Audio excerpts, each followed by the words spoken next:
ఏసీలో 16 degreesలో పడుకున్నారు. పొద్దున్న చూస్తే సార్ ఏం సార్ ఆడిపోయినాయి సార్, నా 2 గోలికాయలు పోయి. చాలామంది కామన్ కాదు సార్ ఏం సార్ లేవు సార్, ఎక్కడ పోయినాయి సార్. సార్ మధ్యాహ్నం యూరిన్ పోయినాయి పోతుంది సార్, ఇంకా కొద్దిసేపు ఉంటే కింది పడిపోతాయేమో అని మొత్తము. సార్ హస్తప్రయోగము చేత్తో చేయలేదు సార్ నేను. సార్ హార్డ్ అయిన తర్వాత ఏదో ప్లాస్టిక్ బాటిల్ ఉంటే ట్రై చేసి, మామూలుగా ఉన్నప్పుడు స్క్రూ పెట్టేస్తే ఎరెక్ట్ అయినప్పుడు టైట్ ఉంటుంది కదా అని చిన్న స్క్రూ సిరకపోయినటువంటి అది బయటికి రాక. మీరు వింటుంటేనే మీ ఫేస్ చూడండి కొంచెం మారిపోయింది. ఇట్లా చేశాడు ఇట్లా కూడా. ఇది వాస్తవాలు.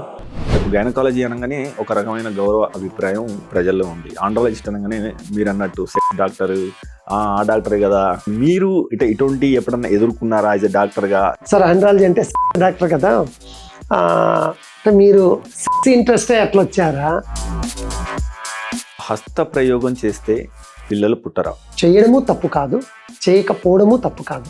కానీ హస్తప్రయోగము ఒక హార్ట్ బీట్కి 1200 స్పోన్స్ ప్రొడ్యూస్ అవుతూ ఉంటాయి. మీరు హస్తప్రయోగం చేయడం వల్ల శివునంతా అయిపోయింది, స్పర్మ్ అంతా అయిపోయింది, ఇంకా వీళ్ళకు పిల్లలు పుట్టారేమో అనేది కరెక్ట్ కాదు. కానీ ప్రాబ్లం ఎక్కడ వస్తుందంటే సీమన్ వెళ్ళిపోతే వీక్నెస్ అనేది వారానికి ఒకసారి ఏదో ప్రెజరు, ఏదో వీడియో చూస్తున్నావు, రొమాంటిక్ మూడ్ ఉంది, మనోడు ఒక వీడియో చూశాడు, హస్తప్రయోగం చేశాడు, రోజు భజన పెట్టి ఉంటుంది.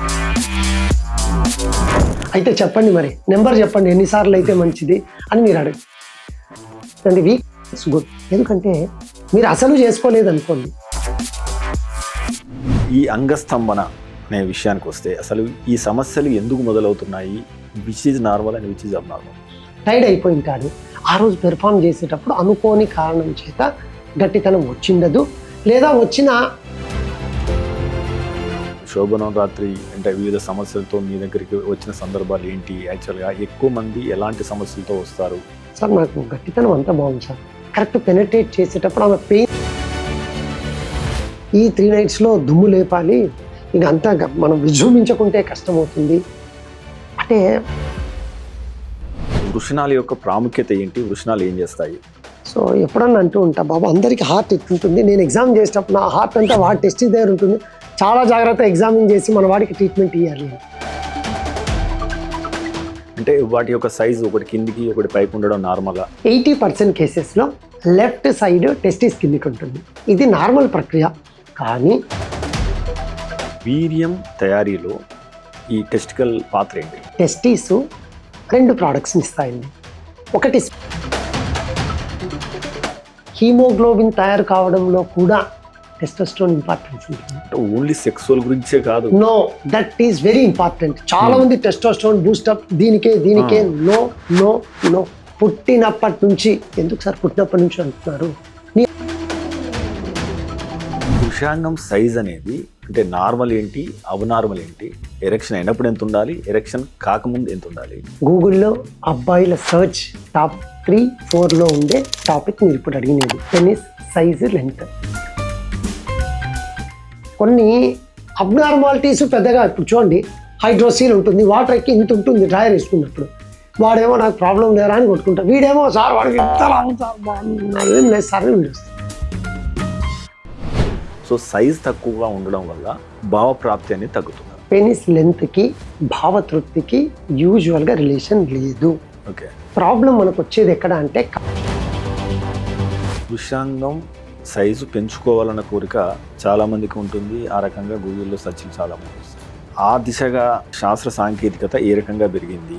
రోడ్ సైడ్ వెళ్ళి ఆ మందులు తీసుకొని లెంత్ అవుతుందంటే మొత్తం అప్లై చేసి స్కిన్ మొత్తం. పెనిస్ లెంతనింగ్కు మెయిన్ ప్రొసీజర్ ఒకటే ఉంటుంది. సైజుకి చెప్పాను కదండి, వెళ్తాడు సార్ చాలా దొడ్డుగానే లేదు, కొంచెం దొడ్డుగా చేయండి. పుట్టుకతో పురుషాంగంలో లోపాలు ఈ మధ్య ఏమైనా తగ్గుతున్నాయా? దాన్ని మనం సరిగా గుర్తిస్తున్నామా? ప్రీమెచ్యూర్ బేబీస్ కానీ ప్రీమెచ్యూర్ డెలివరీస్లో కానీ ఏమవుతుంది అంటే, ఆ వచ్చే దారిలో ఎక్కడో చోట రేపు పొద్దున ఫ్యూచర్లో అబ్బాయికి స్పర్మ్ కౌంట్ తగ్గడము, లేదా చాలామందికి అన్డిసెండెడ్ యూరిన్ వచ్చే మియేటస్ అక్కడ లేకుండా కొందరికి ఇంకొంచెం కింద ఒక్కోసారి బేస్ ఆఫ్ ది పెనిస్ ఇక్కడ ఉంటుంది. ఏం సార్ నిజంగానా, ఇదేంది వెరైటీగా చెప్తున్నారు అందరికి ఇక్కడ, నిజమండి. దాన్ని పురుషాంగాన్ని శుభ్రంగా ఎలా ఉంచుకోవాలి, ఏమైనా ప్రత్యేకమైన చర్యలు తీసుకోవాలా? ఈవెన్ పేరెంట్స్ చెప్పారు సబ్బో పెట్టి నీట్గా ఆ ఏరియా క్లీన్ చేసుకోవాలంటే అది కరెక్ట్ కాదు. ఎందుకంటే అసలు సుంతి అవసరమా? దీనిలో ఆరోగ్యానికి సంబంధించిన అంశం ఏంటి? ఎప్పుడైతే సుంతి చేస్తారో ఈ గ్లాన్స్ అనేది దాని మీద ఉండే స్కిన్ ఉండదు, అంటే అది ఎక్స్పోజ్ అవుతూ ఉంటుంది జనరల్గా. అప్పుడు ఏమవుతుంది, సుంతి చేసేటప్పుడు మనం ఏం చూసుకోవాలి, ఎటువంటి వాళ్ళ దగ్గర మనం సుంతి చేయించుకుంటే బాగుంటుంది? బోర్డు పెడితే పోయి చేయించుకున్నాను, కట్ కడతా అంటే చేంజ్ చేసేసుకున్నాను సార్. పోయి చూస్తేనేమో ఇవన్నీ వినడానికి ఇంట్రెస్ట్ చూపరు ఎవరు. 9:30 భోజనం చేసిన తర్వాత సార్ ఏదో ఈరోజు చెప్తా ఉన్నారా మంచి విషయం అని దుప్పటి వేసుకొని చక్కగా చూస్తూ ఉంటారు. మీరు తీసుకునే అదే మందులు, అదే నాణ్యమైన మందులు, కానీ సగం ధరకే. అవును, మెడ్ప్లస్ బ్రాండ్స్ పై 50 to 80% తగ్గింపు. Hi వివోస్, welcome to MedPlus 1 TV. మన వీక్షకులు, సబ్స్క్రైబర్లు చాలా సార్లు మనకు ఆండ్రో కేర్కి సంబంధించి, అదే రకంగా మన ఆండ్రాలజిస్ట్ ఒక ఇంటర్వ్యూ పెడితే బాగుంటుంది, ముఖ్యంగా సురేందర్ రెడ్డి ఇంటర్వ్యూ పెడితే బాగుంటుంది, 1+1లో చేయండి అని చెప్పేసి చాలా రిక్వెస్ట్లు వచ్చాయి. సో ఆ రోజు రానే వచ్చింది. ఈ రోజు మన స్టూడియోలో ఉన్నారు డాక్టర్ బి సురేంద్ర రెడ్డి గారు, one of the top andrologist in Hyderabad. ఆయన అడిగి మనకు ఈ ఎరెక్టల్ డిస్ఫంక్షన్, అంగస్తంభన కావచ్చు, శీఘ్రస్ఖలనం కావచ్చు, అదే రకంగా ముఖ్యంగా సంతానలేమి ఈ మధ్య బాగా విపరీతంగా ఈ సమస్యలు వస్తున్నాయి.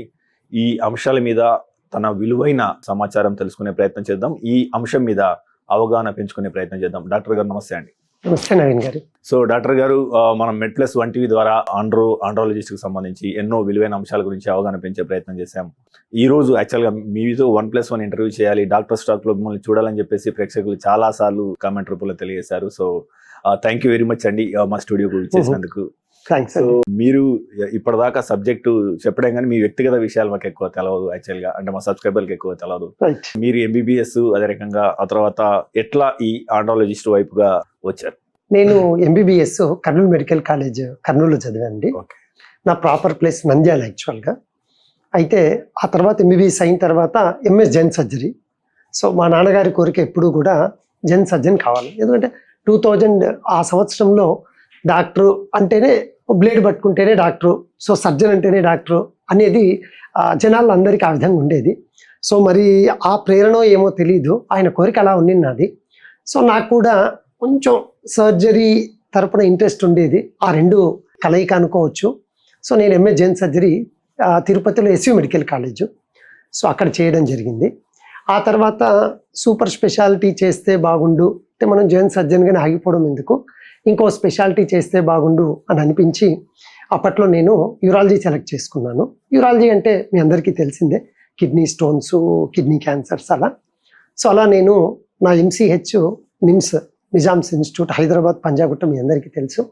సో అందులో MCH చేయడం జరిగింది. సో యూజువల్గా ఈ MCH నా కోర్స్ అయ్యే క్రమంలోనే నాకు కొంచెం ఆండ్రాలజీ అంటే ఇంట్రెస్ట్.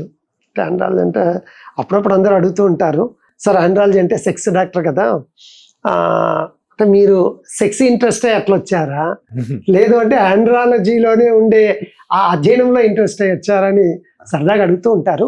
ఆండ్రాలజీ అంటే జనరల్గా ఇప్పుడు చూడండి, చాలామంది పిల్లలు లేక ఎంతోమంది సతమతం అవుతూ ఉంటారు. సో ఎప్పుడైనా సరే ఇప్పుడున్న జనరేషన్లో ముఖ్యంగా having a baby is a bless. మన లైఫ్ స్టైల్ కావచ్చు, మన మ్యారేజ్ ఏజ్ కావచ్చు, ఎన్నో మల్టిపుల్ ఫ్యాక్టర్స్ వల్ల. సో యూరాలజీ చేసేటప్పుడే సరే ఒకవేళ ఏదైనా గాడ్స్ గ్రేస్ అవకాశం ఉంటే చిన్నగా ఆండ్రాలజీ వెళ్ళే అవకాశం ఉంటే చూద్దాంలేండి అనుకున్నాను తప్ప స్పెసిఫిక్గా ఆండ్రాలజీనే చేయాలని యూరాలజీలో జాయిన్ కాలేదు. సో అలా యూరాలజీ కంప్లీట్ చేసుకున్న తర్వాత యూరాలజిస్ట్గా కూడా చాలా సంవత్సరాలు ప్రాక్టీస్ చేసి అడపాదడపా ఆండ్రాలజీ కేసులు, పేషెంట్స్తో ఆ ఇంటరాక్షన్ అట్లా ఉండేది.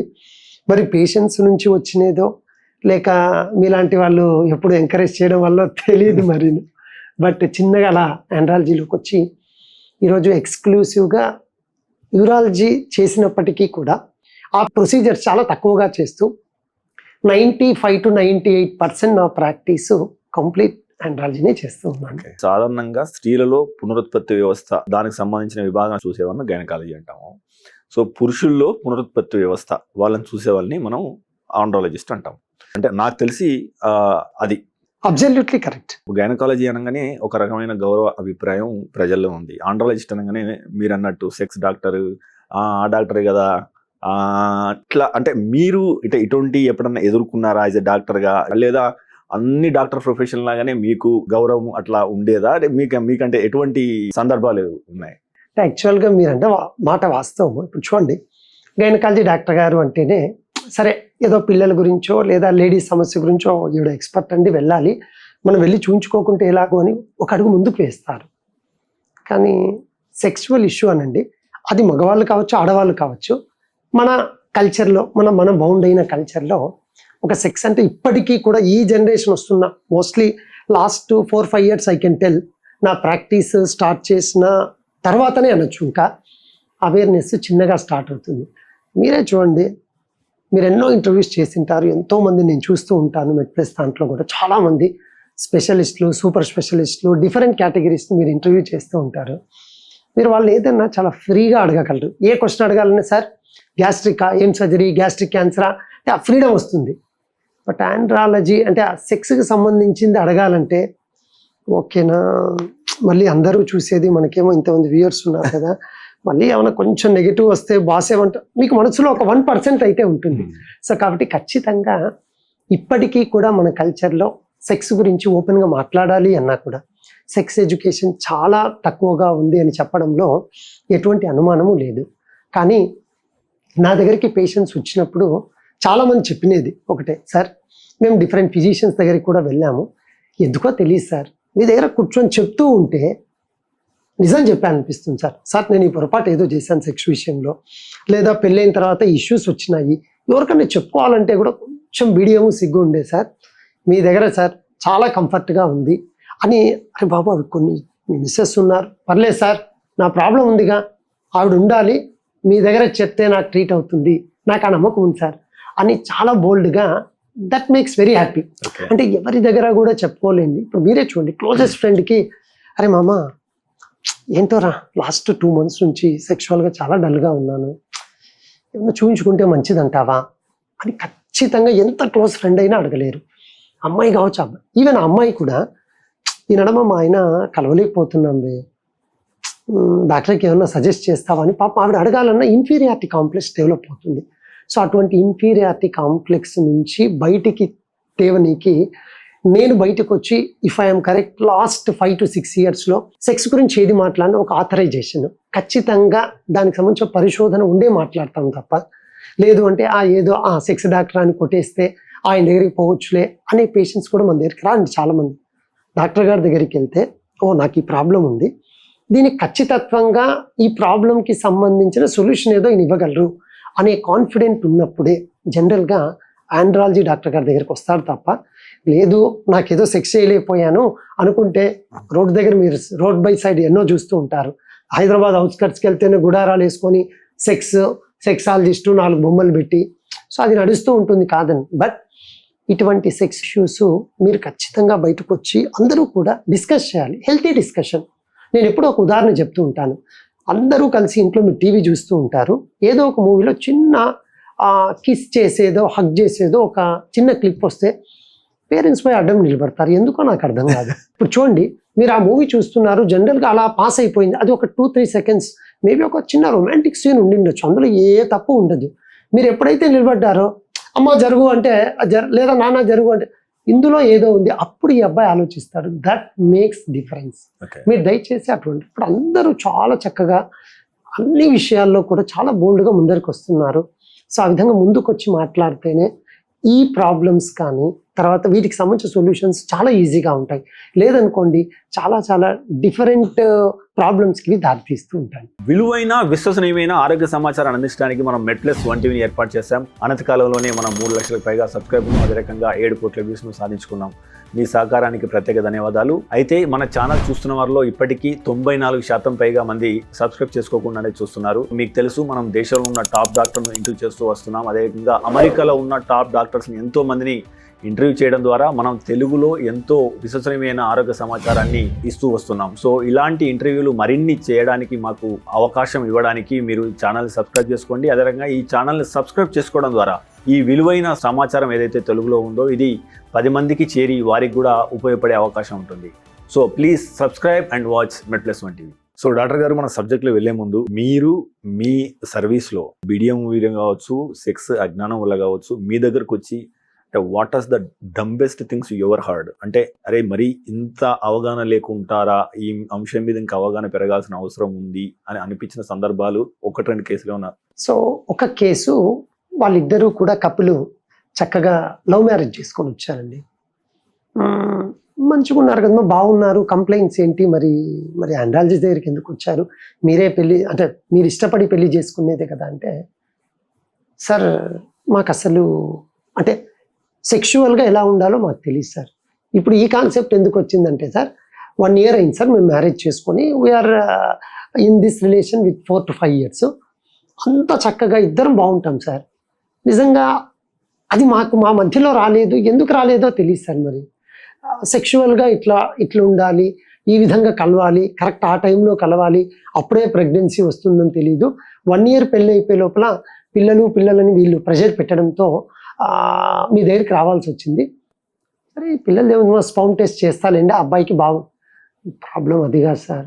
మేము ఇంతవరకు అంటే 4-5 years అప్పుడు లివింగ్ రిలేషన్లో ఉన్నప్పుడు సెక్షువల్గా యాక్టివ్గా లేము. ఆథరైజ్డ్గా పెళ్ళైన తర్వాత కూడా మేము ఇంతవరకు సెక్స్ చేసుకోలేము. అంటే అదేంటి మా అవును సార్, ఇంతవరకు మా మ్యారేజ్ కన్జ్యూమేట్ కాలేదు, పెనట్రేటివ్ సెక్చర్గా.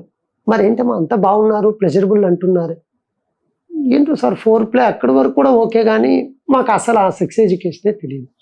ఇది నేను చెప్తూ ఉంటే చూసే చిన్న 10th class ఇంటర్మీడియట్ సార్ ఏదో జోక్ చేస్తున్నారు అని నిజంగా మీకు కూడా అనిపించవచ్చు. ఇది వాస్తవము. ఈ విధంగా ఉండేవాళ్ళు 5 to 10% ఆఫ్ పీపుల్ ఇంకా ఉన్నారు. మ్యారేజ్ ఏంటి, ఇదన్నా లవ్ మ్యారేజ్. కొందరు పెళ్ళైన తర్వాత కూడా మరి ఆ అమ్మాయికి ఆ అబ్బాయికి సెక్స్ అంటే ఏదైనా మూవీలో చూసో లేదా వాళ్ళ ఇంటి దగ్గర వాళ్ళకు ఏదైనా జరిగో, అది మైండ్లో ఒక ఏజ్ గ్రూప్లో ఉన్నప్పుడు జరిగిందో తెలియదు, కానీ అన్కన్జ్యూమేటెడ్ మ్యారేజెస్ చాలా చూస్తున్నాం. అంటే ఇవన్నీ కూడా చాలా ప్రాబ్లమ్స్ కూడా క్రియేట్ చేస్తాయి. ఇంతవరకు కలవలేదా, అట్లయితే ఈ అబ్బాయికి విషయం లేదేమో, సడన్గా అనేది ఎవరైనా సరే. సో అట్లా ఆ కపుల్ వచ్చినప్పుడు నేను అడిగితే, అట్లా కాదమ్మా మీరు ఇద్దరు కలవాలి, మీకు ఓవులేషన్ టైం ఉంటుంది, గైనిక్ దగ్గర పోవాలి కదా. మేడం గైనకాలజీ దగ్గరికి వెళ్ళాం, మేడము సెక్సువల్ ఇష్యూస్ అయితే మీరు ఒకసారి ఇంకో డాక్టర్ గారి దగ్గరికి వెళ్ళండి అని చెప్పారు. నేను చక్కగా అమ్మ మీ ఇవన్నీ ఓవులేషన్స్ అవి చూస్తాగానని చెప్తే మీ దగ్గరికి వచ్చాను సార్ సెర్చ్ చేసి. సో నాకు కూడా మొదట్లో ప్రాక్టీస్ చేసేటప్పుడు ఇదేంటబ్బా నిజంగా అవునా అని అనిపించేది. But weekly 2 to 3 cases unconsummated marriages, wondering surprising things. So ఇదొకటి ఇలా చెప్పచ్చు మనము. రెండోది అయితే ఈ అబ్బాయిలు ముఖ్యంగా, సార్ నాకు మాస్టర్బేషన్ హస్తప్రయోగం అలవాటు ఉంది. సరే అది కాదా నాన్న, హస్తప్రయోగం అప్పుడప్పుడు సరదాగా చేసుకోవడం హెల్తీనే బాగానే ఉంటుంది కదా, ఏదంటే సీమన్ అనేది కంటిన్యూస్ ప్రొడక్షను, మీరు ఒకవేళ చేసుకోండి నైట్ లీక్స్ అయ్యి మళ్ళీ అదేదో భయాందోళన కలుగుతుంది. పేరులోనే ఉంది హస్తము, ఏదో చేత్తో చేసుకో. సార్ హస్తప్రయోగము చేత్తో చేయలేదు సార్ నేను. సరే రా నాన్న చెప్పు ఏదో ఒకటి, ఏం జరిగింది అంటే, సార్ మీరు చూస్తారు కానీ ఎగ్జామినేషన్ చేస్తే ముందు ఏం జరిగిందో చెప్పబ్బాయి అంటే, సార్ ఏం కాదు కదా సార్, ఏం కాదు, అట్లా కాదమ్మా మీరు చెప్తేనే కదా నాకు సొల్యూషను, నేను చెప్పగలను అంటే, maybe hard to hear but నిజం. సార్ హార్డ్ అయిన తర్వాత ఏదో ప్లాస్టిక్ బాటిల్ ఉంటే ట్రై చేసి అందులో ఇరికిచ్చేసాను సార్. మొత్తం అది కష్టపడి తీసాను లేదు సార్. ఒకసారి చూడండి, నేను ఎగ్జామిన్ చేస్తే స్కిన్ మొత్తం లేచిపోయి బ్లెబ్స్, బొబ్బలు, వేడి నీళ్ళు పడితే బొబ్బలు ఎట్లను. నా ఫ్రెండ్ కన్నా ఎన్ని రోజులు అయితే 3 days అయింది. మళ్ళీ ఫ్రెండ్కి చెప్పి బాగాలేదని రావచ్చు కదా అంటే, మీ దగ్గర ఎమర్జెన్సీ అపాయింట్మెంట్ లేక ఫ్రెండ్కి చెప్తే, మళ్ళీ పేరెంట్స్కి చెప్తే వేరే విధంగా. సార్ నేను ఎక్కడ ఎవరిని కలవలేదు సార్, బట్ నేనే మాన్యువల్గా నాదే పొరపాటు లేను సార్. ఏంటో సార్ ఎందో లేను సార్, కానీ లేను సార్ అని అట్లా పాపం చూస్తే ఎగ్జామినేషన్ చేస్తే. అంటే మీరు అన్నారు ఇందాక ఏంటది అంతగా ఉంటాయి.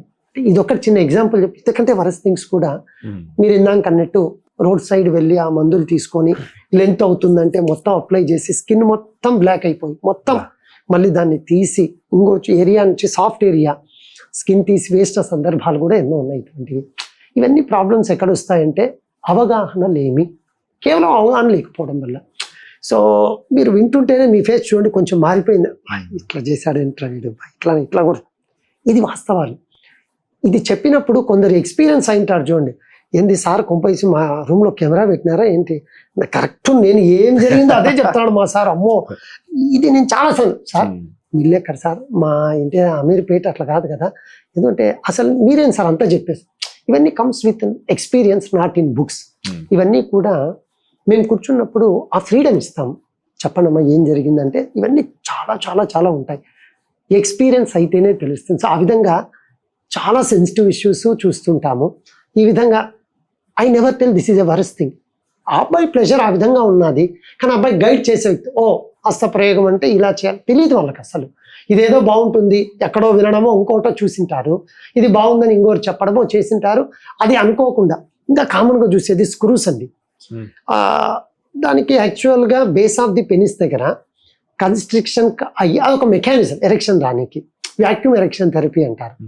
సో అదేదో చూసి మామూలుగా ఉన్నప్పుడు స్క్రూ పెట్టేస్తే ఎరెక్ట్ అయినప్పుడు టైట్ ఉంటుంది కదా అని చిన్న స్క్రూ ఇరకపోయినటువంటి చూసి అది బయటికి రాక అబ్బో ఎన్నో లేండి ఇటువంటి, అంటే రెగ్యులర్ కాదు, రేర్ థింగ్స్. బట్ ఇవన్నీ మేము ఇట్లా చెప్పినప్పుడు అమ్మో ఇటువంటి చేయకూడదు సార్ ప్రాబ్లం వస్తుందని చెప్పారని జాగ్రత్త వహిస్తూ ఇటువంటి రోమస్ట్ కేసెస్ కూడా కొన్ని చూస్తూ ఉంటాం. మీరు తీసుకునే అదే మందులు, అదే నాణ్యమైన మందులు, కానీ సగం ధరకే. అవును, మెడ్ ప్లస్ బ్రాండ్స్ పై 50 to 80% తగ్గింపు.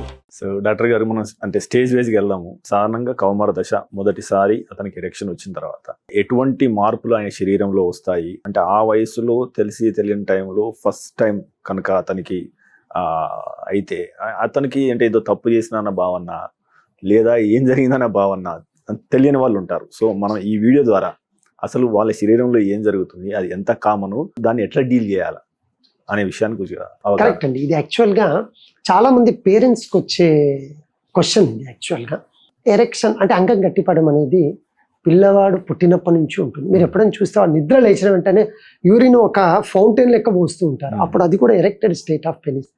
ఎప్పుడైతే బ్లడ్ ఫ్లో పెరిగి ఉంటుందో ఆటోమేటిక్గా ఎరెక్ట్ అవుతుంది, మళ్ళీ తనంతకు తాను వస్తుంది. అది చిన్నప్పటి నుంచి జరుగుతూ వస్తుంది యాక్చువల్గా. అయితే అబ్బాయిలకు యూజువల్గా 12 to 14 years అని చెప్పచ్చు. ఇది ప్యూబర్టీ ఏజ్.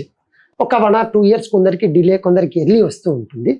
ఆ ప్యూబర్టీ ఏజ్లో అప్పుడు అబ్బాయికి సెకండరీ సెక్షువల్ క్యారెక్టర్స్ అంటారు. అంటే అబ్బాయిలకి ఎలా అంటే కొంచెంగా మీసాలు రావడము, కొంచెంగా లైట్గా హెయిర్ ఫేస్ మీద రావడము, ఆ తర్వాత యాక్సిలాలో అంటాం కదండి అక్కడ కానీ జెనిటల్ పార్ట్స్ దగ్గర చిన్నగా హెయిర్ అనేది స్టార్ట్ అవుతూ ఉంటుంది.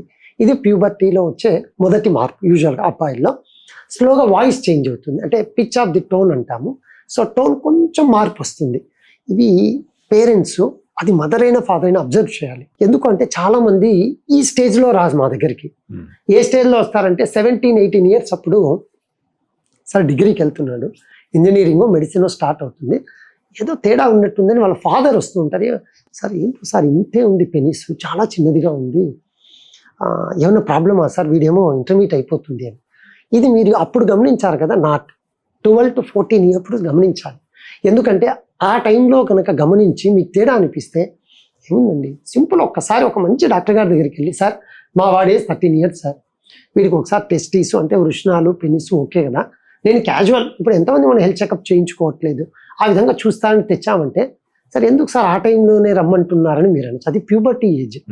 నిజంగా ఆ ఏజ్ గ్రూప్కు సరిపడే లెంత్ పెనిస్ టెస్టిస్ సైజు లేకుంటే మనము ఆ అబ్బాయి హార్మోన్స్ చూసి, ప్యూబర్టీ హార్మోన్స్ చూసి అవి సప్లిమెంట్ ఇచ్చామనుకోండి, కరెక్ట్గా 1 year 1.5 yearలో కరెక్ట్ గ్రోత్ వచ్చేస్తుంది. ఆ టైంలో మనకు హైట్ కూడా పెరిగే గ్రోత్. సో ఆ టైంలో ఇచ్చే హార్మోన్స్, సప్లిమెంటేషన్ హార్మోన్స్ వల్ల యూజువల్గా కరెక్ట్ గ్రోత్ అనేది వస్తుంది. సో మదరు ఫాదరు మళ్ళీ మన కల్చర్లో ఇంకో ప్రాబ్లం ఏమంటే అబ్బాయిలు ఇవన్నీ మనము అంటే పేరెంట్స్ ఫీల్ అవుతారు. ముఖ్యంగా మదర్ అండి, మదర్ ఆల్వేస్ మదర్ అంతే. అది వాడు చిన్నవాడు కావచ్చు, 75 years వచ్చి మదర్కి 95 years ఉన్నా కూడా, కోడలు పక్కన ఉన్నా కూడా మదర్ ఏమంటుంది, అమ్మ వాడికి తినలే, ఆమె తెలియదండి 25 ఏళ్ళు అయింది పెళ్ళి, ఆవిడకి తెలీదా అమ్మాయి దీంట్లో కొంచెం కారం ఎక్కువైనట్టుంది వాడికి తిన, అంటే మదర్ అంత ఇంపార్టెంట్. మా కొడుకు దగ్గర మదర్కి అసలు ఎటువంటి ఇష్యూ లేదు. సో కాబట్టి ఎందుకంటే ఫాదర్ ఎప్పుడు కూడా ఎకనమీలో ఉంటారు, ఆయన వర్క్ చేసుకొని ఇంటికి వచ్చి అలా అలా జరుగుతుంటాయి కాబట్టి అప్పుడప్పుడు చిన్న వయసు నుంచే ముఖ్యంగా అబ్బాయిలకు అటువంటి చూస్తూ ఉండాలి. జనరల్గా చూసినప్పుడే ఎందుకండి నా దగ్గర తెచ్చేది ఫాదర్స్ కన్నా మదర్ వస్తారు, సార్ వీడేందో ఈ నడమ కొంచెం అప్పుడప్పుడు నేను అబ్జర్వ్ చేస్తూ ఉన్నాను, పొద్దున పూట కొంచెము అమ్మ బ్రష్ చేసి వస్తా అని పోతాడు, చాలాసేపు ఉంటున్నాడు అంటే వాడికి ఎరెక్షన్ ఏదో వచ్చి ఉంటుంది. సడన్గా చేయి తగిలే లోపల ఆ స్టిమ్యులేషన్ వల్ల సీమన్ రిలీజ్ అవుతుంటుంది. ఆ రిలీజ్ అయినప్పుడు ఒక ప్లెజర్ అనేది వస్తుంది, ఇదేదో బాగుందని చిన్నగా నెక్స్ట్ సో హస్తప్రయోగం చిన్నగా అలవాటు అయిపోతూ ఉంటుంది. సో ఇటువంటి పేరెంట్స్ ఎంట్రీ కాలేరు. కానీ అరే నాన్న ఓకే కదా, ఏ ఇబ్బందులు లేవు కదా, యూరిన్ అంతా చక్కగా వస్తుందా అని అడిగితే చాలు. వాడికి అప్పటికి తెలియదు, అప్పటికేం తెలియదు కాబట్టి మా యూరిన్ అంతా వస్తుంది కానీ ఏదో వైట్ జెల్లీ కూడా కొంచెం వచ్చినట్టుంది అట్లా అన్నారు అంటేను అప్పుడు ఆవిడ కొంచెం ఏదైనా మొహమాటం ఉన్నా, ఏమండి ఏంటి వీడేదో తేడాగా ఉన్నాడు, డాక్టర్ గారి దగ్గరకు ఒకసారి చూపించండి, ఏదో జెల్లీ అది ఇది అంటున్నాడు, చూపిస్తే అప్పుడు ఎగ్జామిన్ చేసి వాడికి మోస్ట్ ఏమండి ఇది ప్యూబర్టీలేండి, కొంచెము ఆ సెక్రీషన్స్ ఎర్లీ మార్నింగ్ ఎరెక్షన్ అప్పుడు వచ్చినట్టు ఉంటుంది. సో కాబట్టి వాటిని ఆ విధంగా పేరెంట్స్ అప్పుడప్పుడు గమనిస్తూ ఈ చిన్నది డౌట్ ఉన్నా ఈ age group correct age group, problem లేకున్నా అందరూ భయపడేదంటే ఒకసారి హాస్పిటల్కి తీసుకెళ్తే సార్ టాప్ టు బాటమ్ టెస్ట్లు ఒక 30,000 టెస్టులు రాస్తారు, 10,000 ట్యాబ్లెట్స్ అని అనుకుంటారు. కానీ సో నేను కాంట్రడిక్ట్ చేయదలుచుకోలేదు. బట్ నేను ఒకటే అంట, చిన్న ఎగ్జామినేషన్ అమ్మ కన్సల్టేషన్ చేయించండి, చూపించండి, మీకు తర్వాత అవి ఇవి పెద్ద ఉన్నారనుకోండి అప్పుడే మీరు డెసిషన్ తీసుకోండి అంతే. సింపుల్గా ఒకసారి చూపించడంలో తప్పలేదు, మీ వాడి ఇంపార్టెంట్ దశ కదా అది అని చెప్తూ ఉంటాను. కాబట్టి ఆ ఏజ్ గ్రూప్ పిల్లల్ని కొంచెము జాగ్రత్తగా చూస్తూ ఉండాలి. ఇంకోటి ఎప్పుడు మా ఫిజిక్స్ లెక్చరర్ చెప్పేవాళ్ళు ఇంటర్మీడియట్ స్టేజ్ ఇదే ఈడియట్ స్టేజ్ అని. అంటే పిల్లల గ్రోత్ మీకు అటు వెళ్ళాలి బాగా అన్నా కూడా ఇంటర్మీడియట్ స్టేజ్ వెరీ ఇంపార్టెంట్, వెనక్కి రావాలి అన్నా కూడా ఈ టైంలో not only the teachers parents పాత్ర చాలా ఉంటుంది. చూడండి మీరు వచ్చే చిన్న చిన్న సినిమాల్లో కూడా ఆ లవ్ అంతా ఏదో ఇంటర్మీడియట్ స్టేజ్లో డిస్టర్బ్ అయిన వ్యక్తికి ఉన్న లక్షణాలతో కొంచెం పర్వర్షన్స్ అంటూ ఉంటారు, వాడు పెద్దగా అయిన తర్వాత కూడా అవే పాటిస్తూ ఉంటారు. సో ఆ stage very important. I should ఏదో హాస్టల్లో చేర్చాము, మంచి కాలేజీలో చేర్చాము, నో, ఇది మీ రెస్పాన్సిబిలిటీ. ఆ అబ్బాయి గ్రోత్ బాగుండాలి. ముఖ్యంగా ఎందుకంటున్నాను, మీతో ఇంతకుముందు మనం మాట్లాడిన విధంగా అన్కన్జ్యూమేటెడ్ మ్యారేజెస్ ఎక్కువ అయిపోతున్నాయి. ఎంత మంచోడు అంటే సార్ మా అబ్బాయి, నిజంగా పేరెంట్స్ చెప్తూ ఉంటారు, మీరు కూడా వింటూ ఉంటారు, నిజంగా చాలా చక్కగా చదువుతాడు, అన్నీ బాగున్నాయి, పెళ్ళయింది 6th month డైవర్స్. ఎందుకైందండి sir? He won't do anything, ఏమీ తెలియదు సార్ సెక్స్ అంటే. మరి నేను చదవలేదా? చక్కగా చదివాడు. మరి ఆ ఏజ్ గ్రూప్లో what sexual education or giving? నేను మోస్ట్ ఆఫ్ ది ఇన్స్టిట్యూట్స్లో కలిసినప్పుడు చెప్తున్నాయండి, 10th class వరకు మీ స్కూల్లో ఉంటే జస్ట్ ఒక 10 నిమిషాలు నా టాక్ పెట్టండి, ఐ డోంట్ డిస్కస్ ఎనీథింగ్, నేను వేరేటివేం మాట్లాడను, పిల్లలకు ఒక అవగాహన అంటే ఆకర్షణ ఎలా ఉంటుంది ఇవన్నీ మేము చెప్తాము అని సెక్స్ ఎడ్యుకేషన్ను ప్రమోట్ చేయడానికి మేము కూడా ఎంతో ప్రయత్నిస్తూ ఉన్నాము. కానీ మీరు చేస్తున్న ఇది మాత్రము ఎస్ వీల్ యాక్సెప్ట్, మీరు అడిగిన క్వశ్చన్ కానీ రియల్లీ ఎక్సలెంట్. ఈ ఏజ్ గ్రూప్ ఉండేవాళ్ళు కొంచెం మనం కంట్రోల్గా చూసుకుంటే ఫ్యూచర్ చాలా చక్కగా ఉంటుంది. ఒకవేళ సడన్గా ఎప్పుడన్నా అట్లా ఫస్ట్ టైం తెలియకుండా అబ్బాయిలకు పడిన, అబ్బాయి వచ్చి పేరెంట్స్కి చెప్పిన అంటే వీర్యం స్ఖలనం అయిపోయింది, ఆ వైట్ డిశ్చార్జ్ ఏదో వచ్చిందని చెప్పినా భయపడాల్సిన అవసరం 100% లేదు. అది రెగ్యులర్గా న్యాచురల్గా జరిగేది. ఆ అబ్బాయి వయసు దానికి సంబంధించి అది జస్ట్ ఇనీషియల్ స్టేజ్ కాబట్టి కొంచెం ఆందోళన ఉంటుంది. బట్ అది అలా లాస్ అయిపోయినా ఏదో వచ్చిందన్న 100% ఆందోళన చెందాల్సిన అవసరం లేదు. నెక్స్ట్ కూడా ఒకవేళ అలవాటు హస్తప్రయోగం ఉన్నా లేకున్నా కూడా అప్పుడప్పుడు లీక్ అవుతూ ఉన్నప్పుడు కూడా దీని గురించి సీమన్ వచ్చినప్పుడు ఇదేదో ఒక జబ్బులాగానో ఇంకోటి అనుకోవాల్సిన అవసరమే లేదు. కాబట్టి మీకు ఆందోళన ఉంటే మైండ్లోంచి తీసేయడమే కరెక్ట్. పేరెంట్స్ కూడా పిల్లలకి అది చెప్పాలి. ఒక ఫాదర్ ఖచ్చితంగా ఎడ్యుకేట్ చేస్తే that will be very good thing. So ఆ వయసు నుంచి యాక్చువల్గా ఈ పురుషాంగాన్ని శుభ్రంగా ఎలా ఉంచుకోవాలి, ఏమైనా ప్రత్యేకమైన చర్యలు తీసుకోవాలా? జనరల్గా అండి సపరేట్గా పురుషాంగం పెనిస్కి స్పెసిఫిక్గా వాష్ అంటూ ఏమీ ఉండవు. రెగ్యులర్ మీరు బాత్ చేసేటప్పుడు ఎలాగూ మీరు స్నానం చేసేటప్పుడు ఎలా బాత్ చేస్తారో అంతకు మించి స్పెషల్. చాలామంది చేసే మిస్టేక్స్ ఏమంటే ఈవెన్ పేరెంట్స్ చెప్పారు సబ్బో పెట్టి నీట్గా ఆ ఏరియా క్లీన్ చేసుకోవాలంటే అది కరెక్ట్ కాదు. ఎందుకంటే వాటిలో ఉండే కాంపోనెంట్స్ వల్ల స్కిన్ కింద ఉండే గ్లాన్స్ పెనిస్ మ్యూకోజా సెన్సిటివ్గా ఉంటుంది, చాలా పెయిన్ వస్తుంది.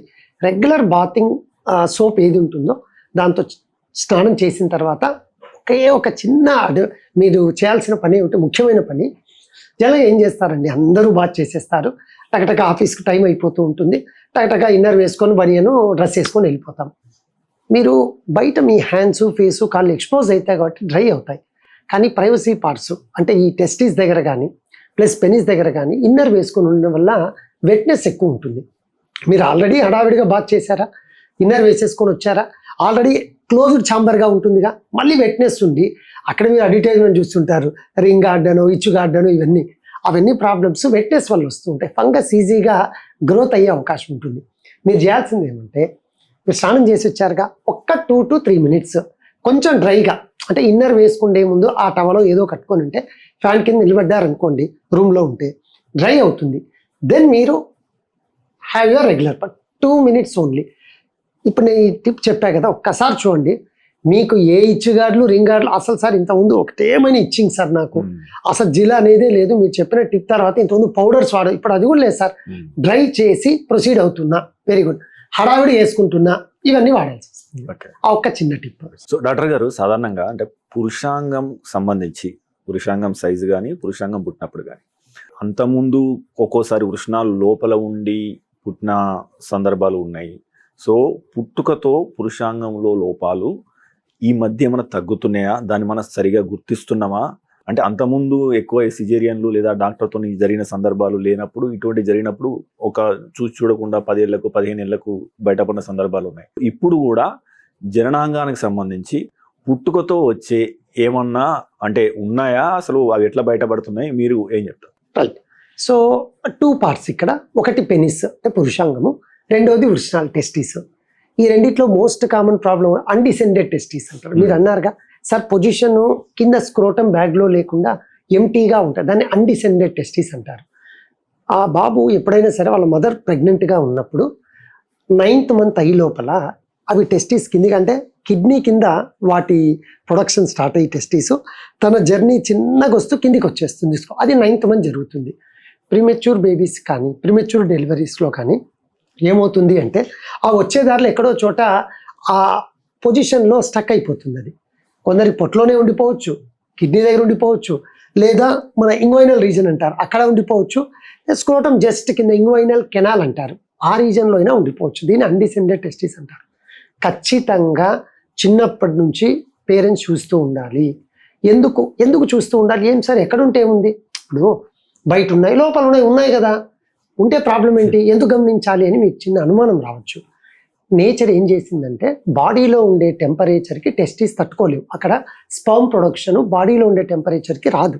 అందుకు దాన్ని నేచరు ఎక్స్టర్నల్గా పెట్టింది. అంటే మామూలు బాడీ టెంపరేచర్ కంటే కొంచెం టెంపరేచరు తక్కువగా ఉండే రీజన్ స్క్రోటం. అందుకు అక్కడ ఉంటేనే స్పర్మ్ ప్రొడక్షన్ బాగుంటుంది. సో అన్డిసెండెడ్ టెస్టిస్ పొజిషన్ మారి ఎక్కడో పైన ఉన్నాయనుకోండి, రేపు పొద్దున ఫ్యూచర్లో అబ్బాయికి స్పర్మ్ కౌంట్ తగ్గడము, లేదా చాలా మందికి అన్డిసెండెడ్ టెస్టిస్లో 90% కేసెస్లో 0 స్పర్మ్ ఉంటుంది. స్పర్మ్ ప్రొడక్షన్ తగ్గిపోతుంది. టెస్టిస్ నుంచి టెస్టోస్టెరాన్ బాగుండొచ్చు, కానీ స్పర్మ్ ప్రొడక్షన్ కావాల్సిన టెంపరేచర్ బాడీలో ఎక్కువ అయిపోవడం వల్ల, హీట్ ఎక్కువ అయిపోవడం వల్ల ప్రొడక్షన్ జరగదు. అందుకు మీరు ఖచ్చితంగా చాలా జాగ్రత్తగా గమనిస్తూ, ఎంటీగా ఉందనిపిస్తే ఇమ్మీడియట్గా డాక్టర్ చూపించాలి. స్కాన్ చేస్తే ఏ పొజిషన్లో ఉంటే వాటిని ఆర్కిడోపెక్సీ ప్రొసీజర్ ద్వారా కిందికి తెచ్చేస్తాం. రెండో కాంపోనెంట్ పెనిస్. పెనిస్లో మళ్ళీ 2 రకాలండి. ఒకటి పెనిస్ సైజు, లెంత్ సైజు చాలా ఇంపార్టెంట్. కొందరు పిల్లల్ని చూస్తే చబ్బీగా ఉండే పిల్లలకు చిన్నగా ఉంటుంది, ఫ్యాట్ వల్ల ఆందోళన లేదు. కానీ వాళ్ళు ఏమనుకుంటారంటే, సార్ ఇంతే ఉంది కదా సార్, అది స్కిన్నే ఉంటుంది పాపం, ఎక్కడో లోపలికి, దాన్ని బరీడ్ పెనిస్ అంటారు. ఇక్కడున్న ఫ్యాట్లో జనరల్గా ఆ పెనిస్ లోపలికి వెళ్ళిపోయి ఎక్కడో ఉంటుంది, దానికి కూడా ఆందోళన లేదు. వాళ్ళు పెరిగే కొద్దీ కొంచెం ఫ్యాటీనెస్ తగ్గితే వచ్చేస్తుంది. అట్లా కాకుండా కొందరికి ఏమవుతుందంటే, లెంత్ విడ్త్ మామూలు ఏజ్కి ఉండాల్సినది ఉండదు. అది ముఖ్యంగా హార్మోన్ లోపం వల్ల వస్తుంది. అందుకే నేను చెప్పిన ఏజ్ గ్రూప్ 12-13 years వరకు మనం వెయిట్ చేయొచ్చు. 12 yearsలో కూడా చాలా చిన్నదిగా, వాళ్ళ పీడ్స్ ఎవరైతే ఉంటారో చిన్నదిగా ఉంది, యూరిన్ పోసేటప్పుడు వీడేదో చిన్నగా ఉంది మన ఇంటి పక్కన అబ్బాయిది ఏదో యూరిన్ పోస్తుంటే నా చాలా చిన్నగా ఉన్నట్టుంది అని చెప్పినప్పుడు మీరు సీరియస్గా తీసుకోవాలి. అంతేగాని ఏం కాదురా పెద్దగా అయిన తర్వాత చూసుకోవచ్చులే, పిచ్చివాడ పిచ్చి ప్రశ్నలు అడుగుతున్నావు అనకూడదు. ఏం కాదురా నాన్న చూపిద్దాం డాక్టర్ గారికి, అట్లా పాజిటివ్గా చెప్తే అబ్బాయికి ధైర్యం వస్తుంది. ఓ అందరిది ఒకటేనంటలే. అప్పుడు మీరు మనం చూసి హార్మోన్ టెస్ట్ చేసి సప్లిమెంటేషన్ ఇస్తే ఇంప్రూవ్ అవుతుంది.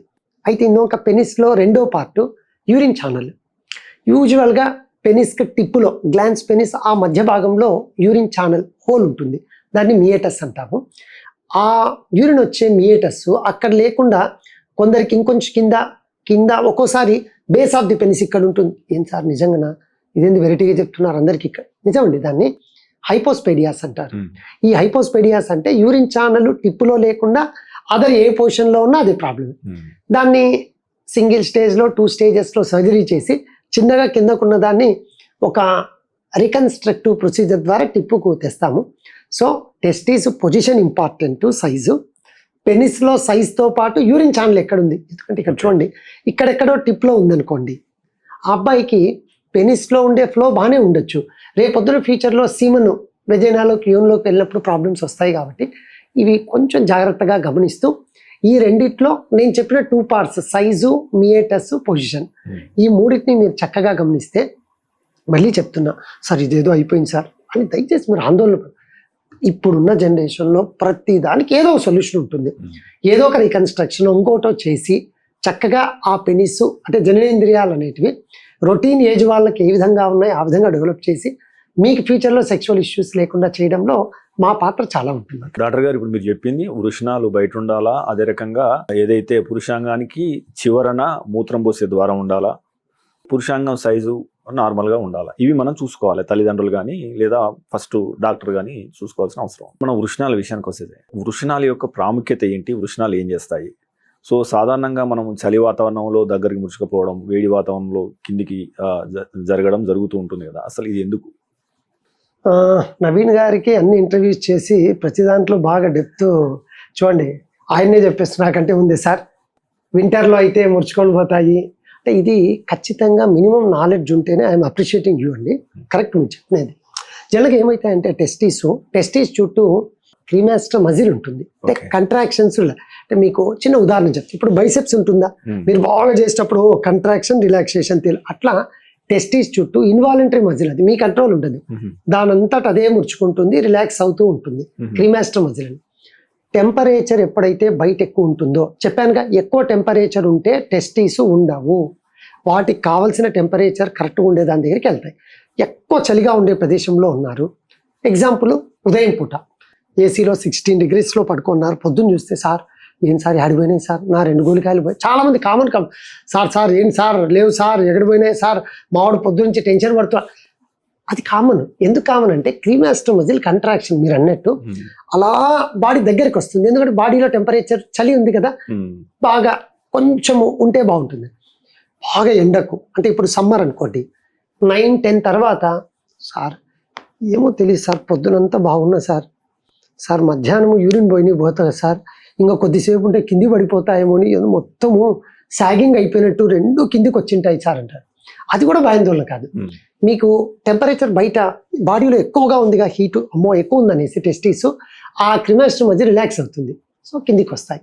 ఈ 2 కూడా కంప్లీట్లీ నార్మల్. చాలా మంది అడిగే క్వశ్చన్ ఈ సెకండ్ పార్ట్ ఏదంటే, సార్ 2 నా బ్యాగ్స్ అంతా కిందికి ఇంకా ఏమో సార్ ఎప్పుడు ఊడిపోతాయి అన్నట్లు అంతా లూజ్ అయిపోయి, ఏం సార్ ఈ స్కిన్నేనా సార్ ఇంత లూజ్ అయిపోయింది సార్. అది క్రీమాస్టర్ మజిల్ రిలాక్సేషన్ కంట్రాక్షన్స్ మీద ఆధారపడి ఉంటుంది. ముమ్మాటికి ఇది నార్మల్ ప్రక్రియ. కానీ ఏదైనా అబ్నార్మాలిటీ, ఓవర్ యాక్టివ్ క్రీమాస్టర్ ఎప్పుడు పైకే ఉంటాయి కొందరికి.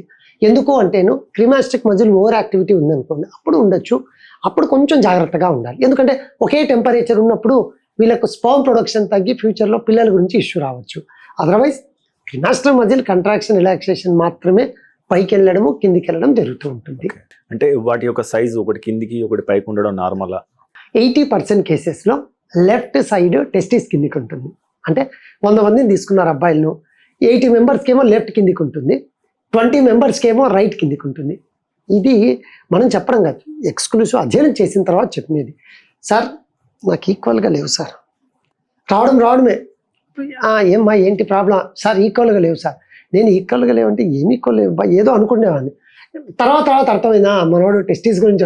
సార్ ఈక్వల్గా లేవు సార్, సమానంగా లేవు సార్, కష్టం లేదు సార్ నాతో, ఇంకా పెళ్ళికి లేదు కదా సార్. నేను బాబు సమానంగా లేవు, నీకు సైజ్ బాగుందా, పర్ఫెక్ట్ ఉంది సార్, లెఫ్ట్ సార్ కిందికి ఉంటుంది సార్, రైట్ కొంచెం, మరి ఎప్పుడు ఇట్లే ఉంటుందా మారుతూ ఉంటుందా? పొద్దున పూట ఎప్పుడో 2 పైకి పోయినట్టు ఉంటాయి సార్, మళ్ళీ 10-10:30 నుంచి మళ్ళీ లెఫ్ట్ కిందికి వస్తుంది సార్.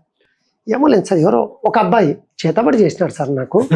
సార్ నేను అంగం పెద్దగా ఉంది, యూరిన్ పోస్తుంటే చూసినాను, నాయలో ఎట్లుందో చూస్తలేని కథ అని చేతబడి. అందుకే సార్ ఆ రోజు నుంచే సార్ ఇది కిందికి అయిపోయింది, పైకి అయిపోయింది, ఇంకా పెళ్ళి కూడా కష్టం లేదు సార్. ఇది నిజం కాదు, వాస్తవం కాదు. 80% అబ్బాయిలకు లెఫ్ట్ సైడ్ టెస్టిస్ కిందికే ఉంటుంది. ఇందులో దయచేసి అపోహ ఉంటే అసలు మైండ్లో తీసేయండి. నేను ఎప్పుడు ఒక మాట చెప్తూ ఉంటాను, సరే సార్ చెప్పినారు, అయినా నీకేదో చిన్నపాటి అనుమానం ఉంది, ఒక్కసారి వచ్చి క్లినికల్ ఎగ్జామినేషన్ చేయి. ఎందుకంటే ఇప్పుడు మీ ఫేస్ మీదనో చేయి మీద చిన్న ప్రాబ్లం, ఏమండి నవీన్ గారు ఏంటి ఆ చేయి మీద పెద్ద గడ్డు ఉన్నట్టుంది, నేను అడగగలను, మీరు కూడా ఏదో ఓకే అంటారు. కానీ ఇవి ప్రైవసీ పార్ట్స్ కదా, మనం ఎంత బాగుందనుకున్నా చిన్నపాటి అనుమానం ఉండొచ్చు. కాబట్టి ఒక్కసారి వచ్చారనుకోండి, మనం చిన్న క్లినికల్ ఎగ్జామినేషన్ చేస్తాం. అరే నాన్న ఇది చక్కగా ఉంది, ఏ ఇబ్బంది లేదు, నీకు ఇంకా అనుమానం ఉందా, చిన్న స్కాన్ కూడా చేసి కరెక్ట్ చెప్పినాడు సార్, మీరు బాగుందన్నారు, ఓకే స్కాన్లో కూడా మన వాడికి కాన్ఫిడెన్స్ వస్తుంది వెంటనే. చిన్నపాటి ప్రాబ్లం ఉండి ఉండొచ్చు, సార్ చెప్పేసినారుగా, ఇది కూడా స్కాన్ బాగుంది సార్, డన్ సార్, ఓకే. ఈ మాట ఎందుకు చెప్తున్నానంటే కరెక్ట్ ఆ అబ్బాయి కాంపిటేటివ్ ప్రిపేర్ అవుతుంటాడు, ఏముంటుందండి పాపం ఎప్పుడు చదువుకోవడం, లేదా టీ అలా ఫ్రెండ్స్తో కలవడం, మళ్ళీ వచ్చి కూర్చొని చదవడం, ఇదే ఉంటుంది.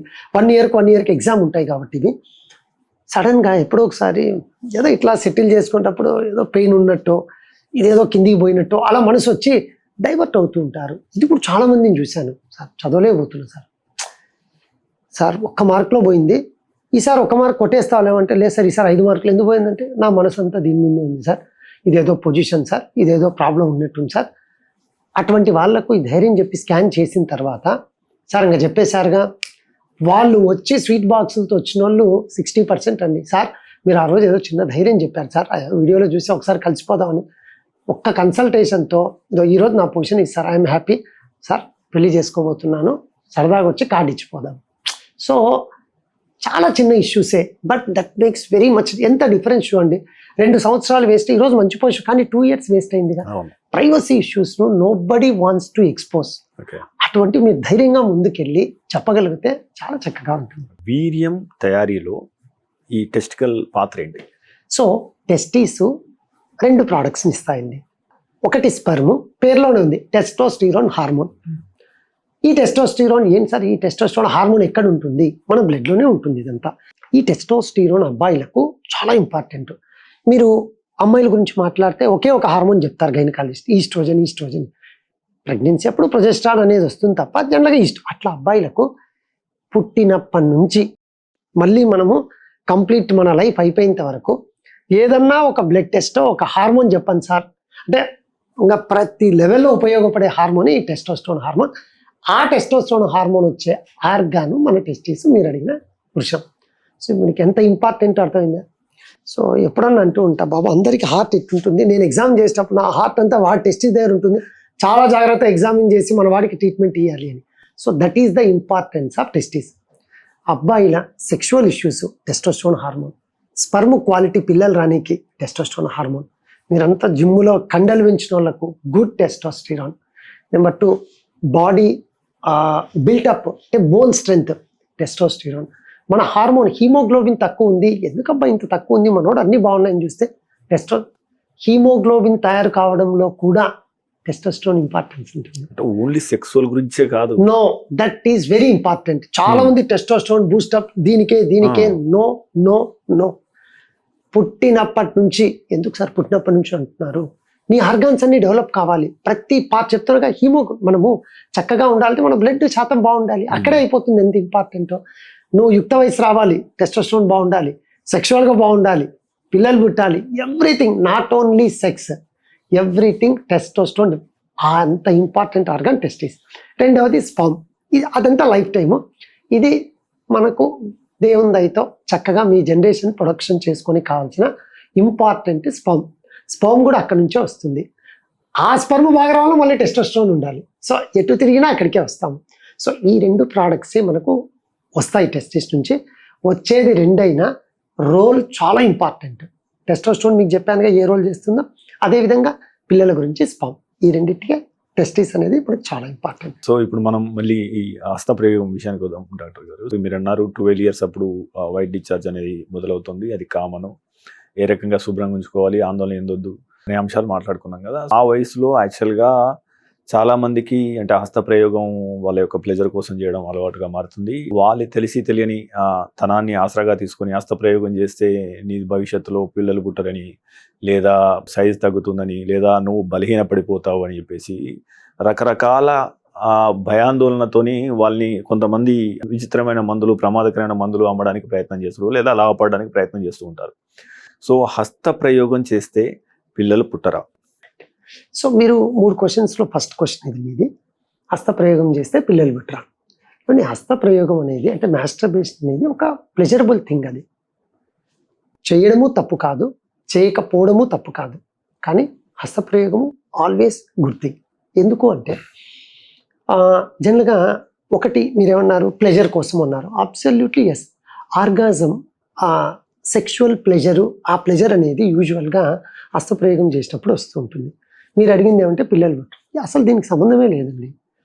మీకు లోపల సీమన్ కంటిన్యూస్ ప్రొడక్షన్, సీమన్ అనేది continuous.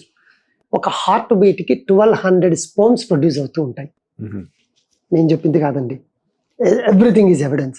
1 heart beat 1200 sperms, it's a continuous process. So కాబట్టి మీరు హస్తప్రయోగం చేయడం వల్ల సీమన్ అంతా అయిపోయింది, స్పర్మ్ అంతా అయిపోయింది, ఇంకా వీళ్ళకు పిల్లలు పుట్టారేమో అనేది కరెక్ట్ కాదు.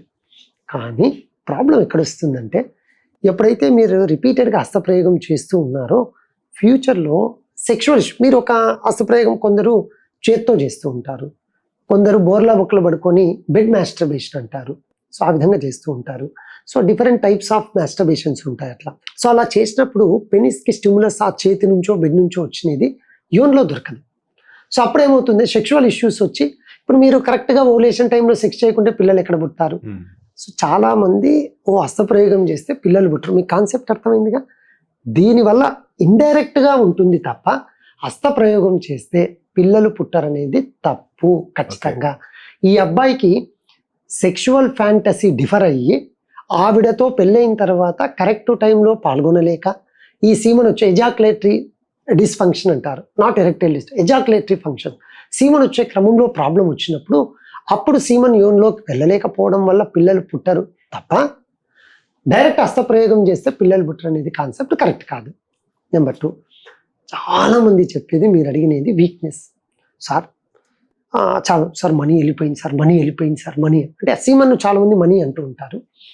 సో సీమన్ వెళ్ళిపోతే వీక్నెస్ అనేది ఎందుకంటే sex is 1 type of exercise. అది సెక్షువల్గా కావచ్చు, మాస్టర్బేట్ చేసినప్పుడు కూడా ఒక సింపుల్ ఎక్సర్సైజ్ లాంటిది. లిటిల్ బిట్ ఎనర్జీ అనేది కొంచెం డిసిపేట్ అవుతుంది. ఆ ఒక్క క్షణం కొంచెం వీక్నెస్ ఉండొచ్చేమో తప్ప జనరలైజ్డ్ వీక్నెస్ హస్తప్రయోగం వల్ల రాదు. అయితే కానీ మీరు ఇందాక అన్నట్లు వీక్నెస్ ఎందుకు వస్తుందంటే, ఇప్పుడు వారానికి ఒకసారి ఏదో ప్లెజరు, ఏదో వీడియో చూస్తున్నావు, రొమాంటిక్ మూడ్ ఉంది, మనోడు ఒక వీడియో చూశాడు, హస్తప్రయోగం చేశాడు, రోజు భజన పెడితే ఉంటుంది. ఏదైనా మితిగా ఉంటే బాగుంటుంది. నేను మీకు ఇంతకుముందు కూడా చెప్పాను, మన దాంట్లో మెట్ప్లస్లోనే చెప్పాను 12 సార్లు. ఏమండి అదేమన్నా పెన్సిలా నీ దగ్గర, ఇదేమన్నా బ్లేడ్ ఉందా, చెక్కుతా ఉంటే షార్ప్ అవుతుందని. రోజు పడవ ఏరా నాన్న, మనోడు మళ్ళీ ఏదో కొత్త పెళ్లి కొడుకు లేక సిగ్గుపడ్డాం, ఆ గొప్ప పని చేసినట్టు. అరే ఏంద్ర బాబు దాన్ని ఏం చేయాలి, ఏందో సార్ బాగుంటే చేసినలేదు సార్, ఏం బాగుంది, బాగుంది లేదు సార్ అని నవ్వుతాడు.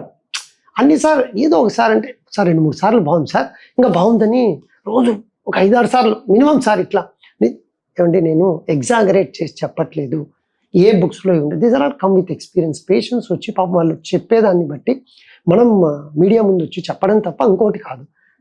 ఎక్కువగా చేయడం వల్ల ఏమవుతుంది, యు ఆర్ డూయింగ్ ఎక్సర్సైజ్ లాంటిదే. మనం ఏ రెగ్యులర్ ఎక్సర్సైజ్ చేసినా, కార్డియో చేసినా కొంత అలసట వస్తుంది. ఆ విధంగా తప్ప డైరెక్ట్ రిలేషన్ ఇందులో కూడా ఉండదు యూజువల్గా.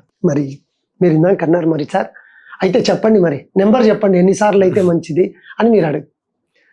అంటే వీక్లీ వన్స్ గుడ్. ఎందుకంటే మీరు అసలు చేసుకోలేదు అనుకోండి, సీమన్ స్టోర్ అయిపోతూ ఉంటుంది. నైట్స్ లీక్ తెలియకుండా మనందరికీ కూడా మగవాళ్ళకు టెస్టోస్టెరాన్ మార్నింగ్ ఎక్కువ రిలీజ్ అవుతుంది తెల్లవారుజామున. అప్పుడు ఏమవుతుంది అంటేను స్లీప్ 2 రకాలుగా ఉంటుంది. So rapid eye movement, non rapid eye movement. తెల్లవారుజామున ఐ మూమెంట్తో ఉండే తెలియకుండా, అంటే డ్రీమ్స్లో ఉంటాం మనమంతా. ఆ టైంలో తెలియకుండానే మనవాడు ఏదో హీరోయిన్తో ఎక్కడో రొమాంటిక్గా ఉన్నట్టు, ఇవి వాస్తవాలండి. అలా ఉండిపోయి ఎరెక్షన్ వచ్చేసి ఏం వాడు ఫ్రెండ్ పాప వాడు కప్పు చేసాడు గల్లీ చూడరా ఇట్లా వాడితా అరే నేనేం చేయలేదురా వాడు వీడేమో లేదు సార్ ఆమె పనమే తిట్టా అది రోజు గలీజ్ చేసి పడేస్తాడు బెడ్షీట్లు. వెయిన్స్ టెస్టోస్టెరోన్ ఎక్కువ కావడం వల్ల అలా. ఇప్పుడు మీరు అసలు వీడు ఏం రా అంటే చాలా మంచోడు సార్, అదే మంచోడే కాదని లేదు, అసలు హస్తప్రయోగమే చేయడు వీడు. ఏమవుతుందంటే ఆ ఫ్యాంటసీ వచ్చేసి లీక్ అయిపోతూ వస్తుంది.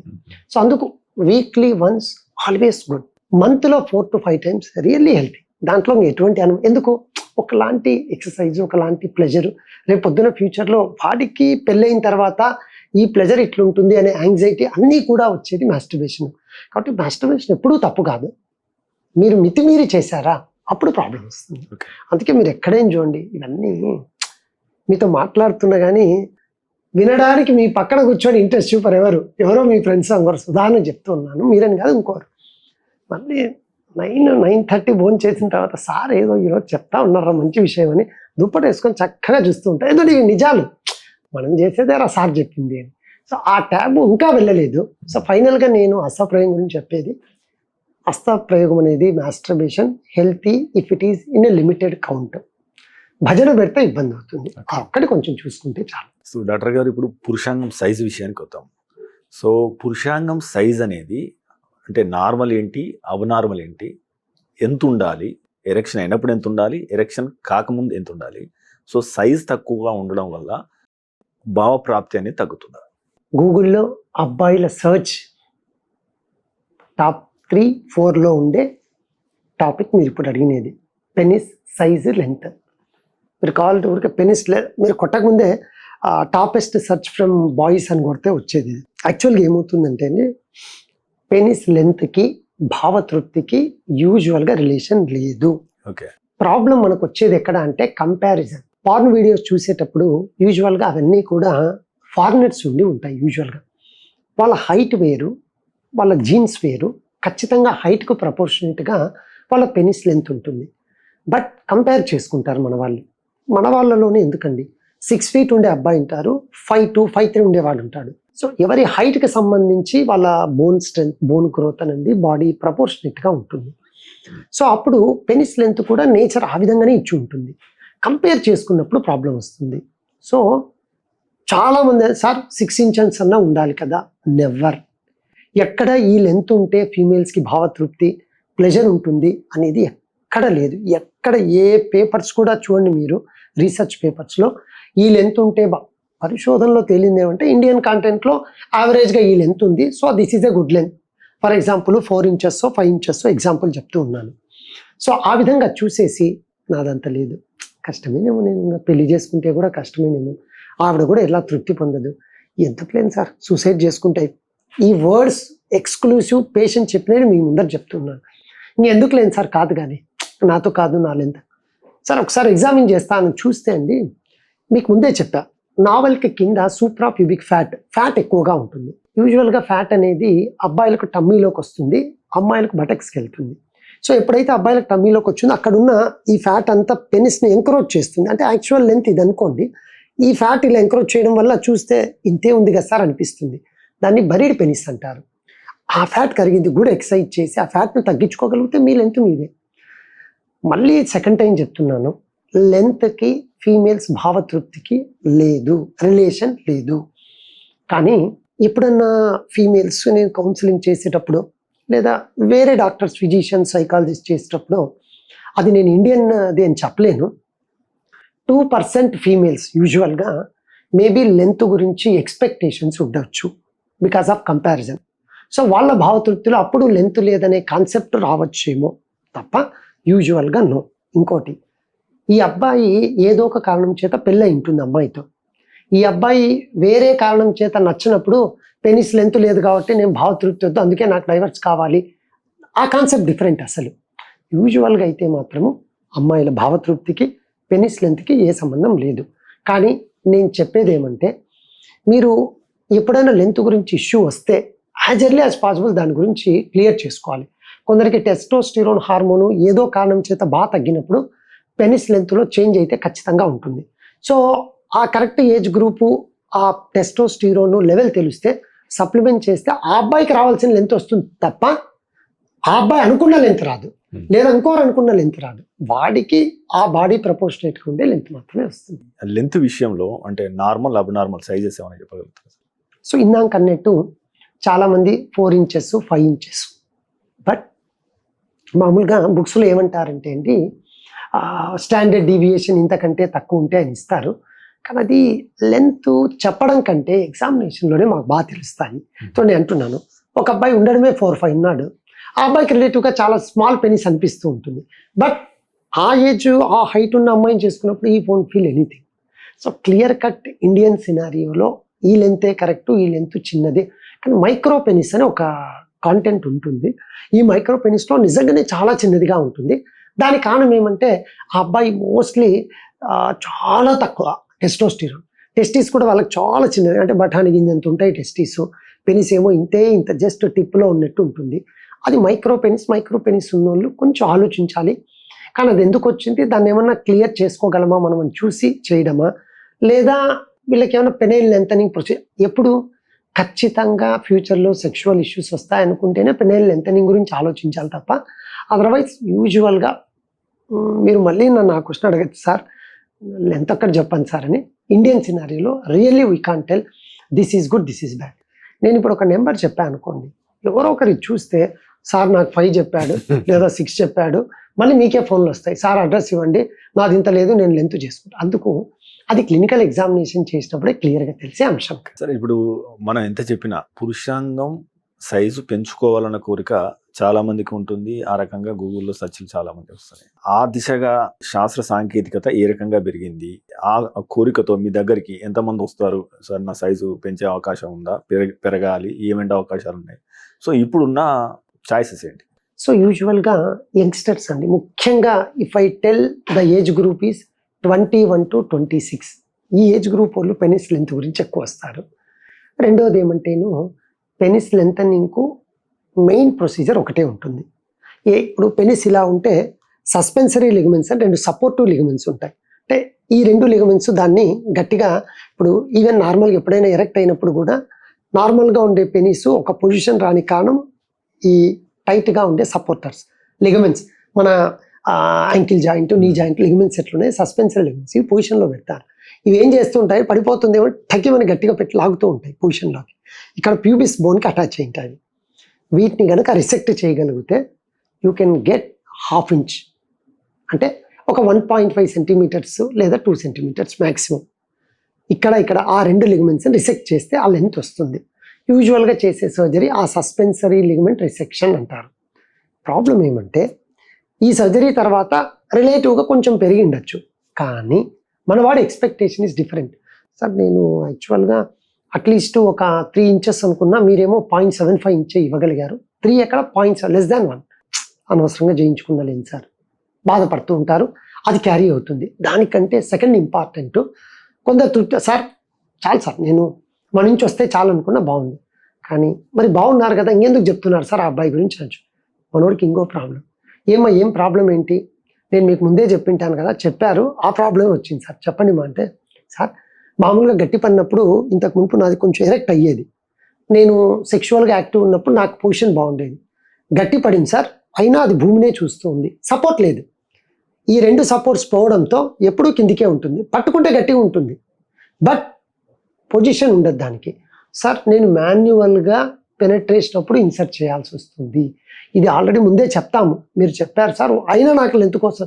సో కాబట్టి లెంతనింగ్ కోసం చేసి ప్రొసీజర్లో వచ్చే ప్రాబ్లం ఇది. ఎంతోమంది అండి, నేను ఊర్లు హాస్పిటల్ పేర్లు చెప్పను, లెంతనింగ్ అని చేయించుకొని వచ్చి ఆ ప్రాబ్లమ్స్ మా దగ్గరకు వచ్చినప్పుడే, నా దగ్గర అంటే నేను అప్పుడప్పుడు వాళ్ళే అలో చేస్తూ ఉంటారు, పర్సనల్గా కన్సల్ట్ తీసుకొని ఫోటోలు కూడా ఏ ప్రాబ్లం వచ్చని చూస్తూ ఉంటాము. అదొకటి. అసలు పెనిసే లేదనుకోండి, ఈ లిగమెంట్ రిసెక్షన్ ఒక సర్జరీ. సెకండ్ ఇప్పుడు మనం చేసేది ఈ ఫోరామ్ నుంచి ఒక ఫ్లాప్ తీస్తాం, అంటే ఈ చేతి దగ్గర ఉండే మజిల్ బేస్డ్తో రక్తనాళాలతో తీసుకొని దాన్ని పెనిస్ లెక్క చేసి యూరిన్ ఛానల్ క్రియేట్ చేసి ఈ బేస్లో అది చాలా చిన్నదిగా ఉండే వాళ్ళకు, లేదా వేరే క్యాన్సర్స్ వల్ల మొత్తం కట్ చేయాల్సి వచ్చో, యాక్సిడెంట్లో పెనిస్ కంప్లీట్గా కట్ అయితేనో, అట్లా జరిగినప్పుడు యూజువల్గా వాళ్ళకి ఫోరామ్ ఫ్లాప్తో కంప్లీట్ రికన్స్ట్రక్షన్ చేసేసి పెనిస్ కానీ చాలా తక్కువగా జరుగుతుంది. చాలా అంటే చాలా తక్కువగా చేస్తూ ఉంటాము. అంటే ఈ కండిషన్ రాదు, అంటే అది లోపల ఎక్కడో ప్రైవసీ పార్ట్ కాబట్టి ఎంత మేజర్ యాక్సిడెంట్ అయినా పెనిస్ కట్ అయ్యేది వెరీ రేర్. అబ్నార్మల్ పొజిషన్ పైన ఎక్కడి నుంచో కింద పడ్డం కానీ ఆ పొజిషన్లో అటువంటివి జరిగితే, లేదా కొందరికి అస్సలు లేనప్పుడే ఇచ్చేస్తాం. కానీ యూజువల్గా ఈ ఒక్క ప్రొసీజరేనండి ఉండేది. చాలామంది ఇవి చేస్తున్నాం అవి చేస్తున్నాం అని మీరు గూగుల్లో చూస్తూ ఉండొచ్చు. మీరు మనం మాట్లాడిన డిస్కషన్ స్టార్ట్ అయినప్పటి నుంచి అథెంటికేషన్, ఆథరైజేషన్ ఉంటే తప్ప ఏదో వచ్చి చెప్పేసి ఓపీ పెంచుకొని అది మన ప్రాక్టీస్ కాదు. Only resection of suspensory ligament మాత్రమే. Number 2, width. సైజుకి చెప్పాను కదండి, విడతాడు సార్ చాలా దొడ్డుగానే లేదు, కొంచెం దొడ్డుగా చేయండి. దానికి చేసే ప్రొసీజర్స్ ఆటోలాగస్ లైపోసక్షన్. ఆ అబ్బాయి ఫ్యాట్ తీసి పెని స్కిన్ కింద అంగం గట్టిపడినప్పుడు లోపల రక్తనాళాల్లో స్పేస్లో బ్లడ్ ఫ్లో ఉంటుంది, దానిపైన స్కిన్ ఉంటుంది. ఆ స్కిన్కి దానికి మధ్యలో ఆ అబ్బాయి ఫ్యాటే తీసి అక్కడ వేస్తాం. దాంతో కొంచెం దొడ్డుగా అయినట్టు అనిపిస్తుంది. కానీ వీటిలో కూడా మీరు ఎక్కడికైనా వెళ్ళండి, ఒక అడ్వాంటేజ్ ఉంది అంటే చిన్న డిసడ్వాంటేజ్ ఉంటుంది. ఎప్పటికైనా నేచురలే. ఎస్, నేచర్ ఎప్పుడు నార్మల్గా ఉండాలని చూస్తుంది. మీరు చూడండి, ఫీవర్ వచ్చింది, మీరు డాక్టర్ దగ్గర పోకుండా 3 రోజుల్లో తగ్గిస్తుంది, డాక్టర్ దగ్గర పోతే 1 రోజులో తగ్గుతుంది. సో ఆ విధంగా మీరు అన్నట్టు న్యాచురల్ కాదు కాబట్టి ఆ ఫ్యాట్ అంతా అక్కడ ఉందా. కొందరికి ఏమవుతుందంటే కాలక్రమేణా 2-3 వీక్స్కి అట్లా చిన్నగా ఫ్యాట్ లోబ్యూల్స్ అన్ని కిందికి వస్తాయి. ఇక్కడనేమో పాతగానే ఉంటుంది, ఫస్ట్ లా ఉంటుంది, బాగా సార్ 2 వీక్స్ అనుకుంటారు. చిన్నగా ఇది కరిగిపోయి ఈడొచ్చి కూర్చుంటుంది, ఇక్కడ ఉబ్బిపోతుంది. ఇదేమో నార్మల్. సో ఆ ఆటోలాగస్ ఫ్యాట్ తీసి వేసినా కూడా ఈ ప్రాబ్లమ్స్ వస్తాయి కాబట్టి జనరల్గా ఎప్పుడు ఎంకరేజ్ చేయము. కానీ లేదమ్మా ఇది చాలా తక్కువగా ఉంది అన్నప్పుడు ఈ ప్రాస్ అండ్ కాన్స్ ఒకసారి చెప్పి వీలైనంతగా చక్కగా ఆ ఫ్యాట్ లోబ్యూల్స్ తీసుకుని కొంచెము ఆ గడుతును పెంచడానికి ట్రై చేస్తాము. కానీ మనము ప్రొసీజర్ ముందే ఆ అబ్బాయి ఎక్స్పెక్టేషన్ మాట్లాడుకొని చేస్తే మంచిది తప్ప వీళ్ళందరూ వింటారు, సారీ చెప్పారు కదా అని ఈయన చేయను అన్నాడు అని చెప్పేసి అంటే నేను చేయను అన్నాను ఇంకో చోటుకి వెళ్తారు, కాంప్లికేషన్తో వస్తారు. మొత్తం ఏం చేసి ఆ అబ్బాయికి మొత్తం ఫ్యాట్ ఉంటే మళ్ళీ కట్ చేసి ఫ్యాట్ అంతా తీసేసి రీఫ్యాషన్ చేసి ఎన్నో తిప్పలేండి. ఆ అబ్బాయి మళ్ళీ సార్ ఊరికే మీరు వద్దంటే చేయించుకున్నాము. ప్రతి ఒక్కరికి ఏమంటే ఓ ఇంత పెనిస్ ఉంటే అంటే మన వాళ్ళు ఉన్న ఆప్షన్ ఓడరా మనోడు ఏముందిరా సార్ యూరిన్ పోస్తూ ఉన్నాము మొన్న బావి దగ్గర సార్ అందరం డ్రాయర్తో స్విమ్మింగ్ చేస్తున్నాం సార్, ఏమో లేదు సార్ మా వాడిని ఎంత బాగుంది, కాదు సార్ నాదంతా బాగాలేదు సార్. కంపారిజన్ స్టార్ట్ అయినప్పుడే వస్తుంది.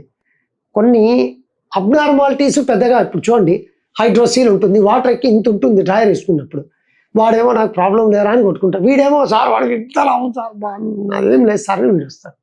ఒకటి అబ్నార్మాలిటీ ఒకటికి అట్లా అనిపిస్తూ ఉంటుంది. కాబట్టి దయచేసి పెనిస్ లెంత్కు ఒకే ఒక సర్జరీ ఇప్పుడున్న జనరేషన్లో చేసేది. సెకండ్ అది వెరీ డిఫికల్ట్, దాని కాంప్లికేషన్స్ డిఫర్ ఉంటాయి. గర్త్కి అయితే ఫ్యాట్ని వేయడం జరుగుతూ ఉంటుంది. ఇంకా ఫ్యూచర్లో వస్తాయేమో, ఎప్పుడు వచ్చినా కూడా మీరు ఎలాగో నన్ను అడుగుతారు, ఆ టెక్నిక్ వచ్చినప్పుడు ఫస్ట్ మీకే చెప్తాను. డాక్టర్ గారు మనం సైజ్ గురించి మాట్లాడినాం. సో సైజు పెంచుకోవడం అనేది అంటే దానికంటే అది మంచి పద్ధతి కాదు, ఎక్కువ ఎట్లా ఉన్నది అట్లా ఉంటేనే బెస్ట్. ఈవెన్ సైజ్ చిన్నగా ఉన్నా కానీ భావప్రాప్తి విషయంలో ఎలాంటి తేడా ఉండదని చెప్తున్నారు. సో ముఖ్యంగా ఇంకొకటి డాక్టర్ గారు, సో పురుషాంగం వంకరగా ఉంది అన్న సమస్య చాలా మంది లేవనెత్తుంటారు. పురుషాంగం వంకరగా ఉంటే సమస్యనా? సో ఏది సాధారణం ఏది అసాధారణం? సో ఇది మళ్ళీ 2 రకాలుగా ఉంటుంది. కంజెనిటల్ కర్వేచర్స్ అంటారు. సో మన దాంట్లోనే 2-3 వీడియోస్ నేను చేశాను విత్ ఎగ్జాంపుల్స్ కూడా, మేము అరటి పండ్లతో కూడా చేశాను నేను. అది వాస్తవం ఆ విధంగా ఉంటుంది. సో ఈ పెనిస్ అనేది కర్వ్ యూజువల్గా 5 to 10 degrees సెక్షువల్గా ఏ ఇష్యూస్ ఉండవు.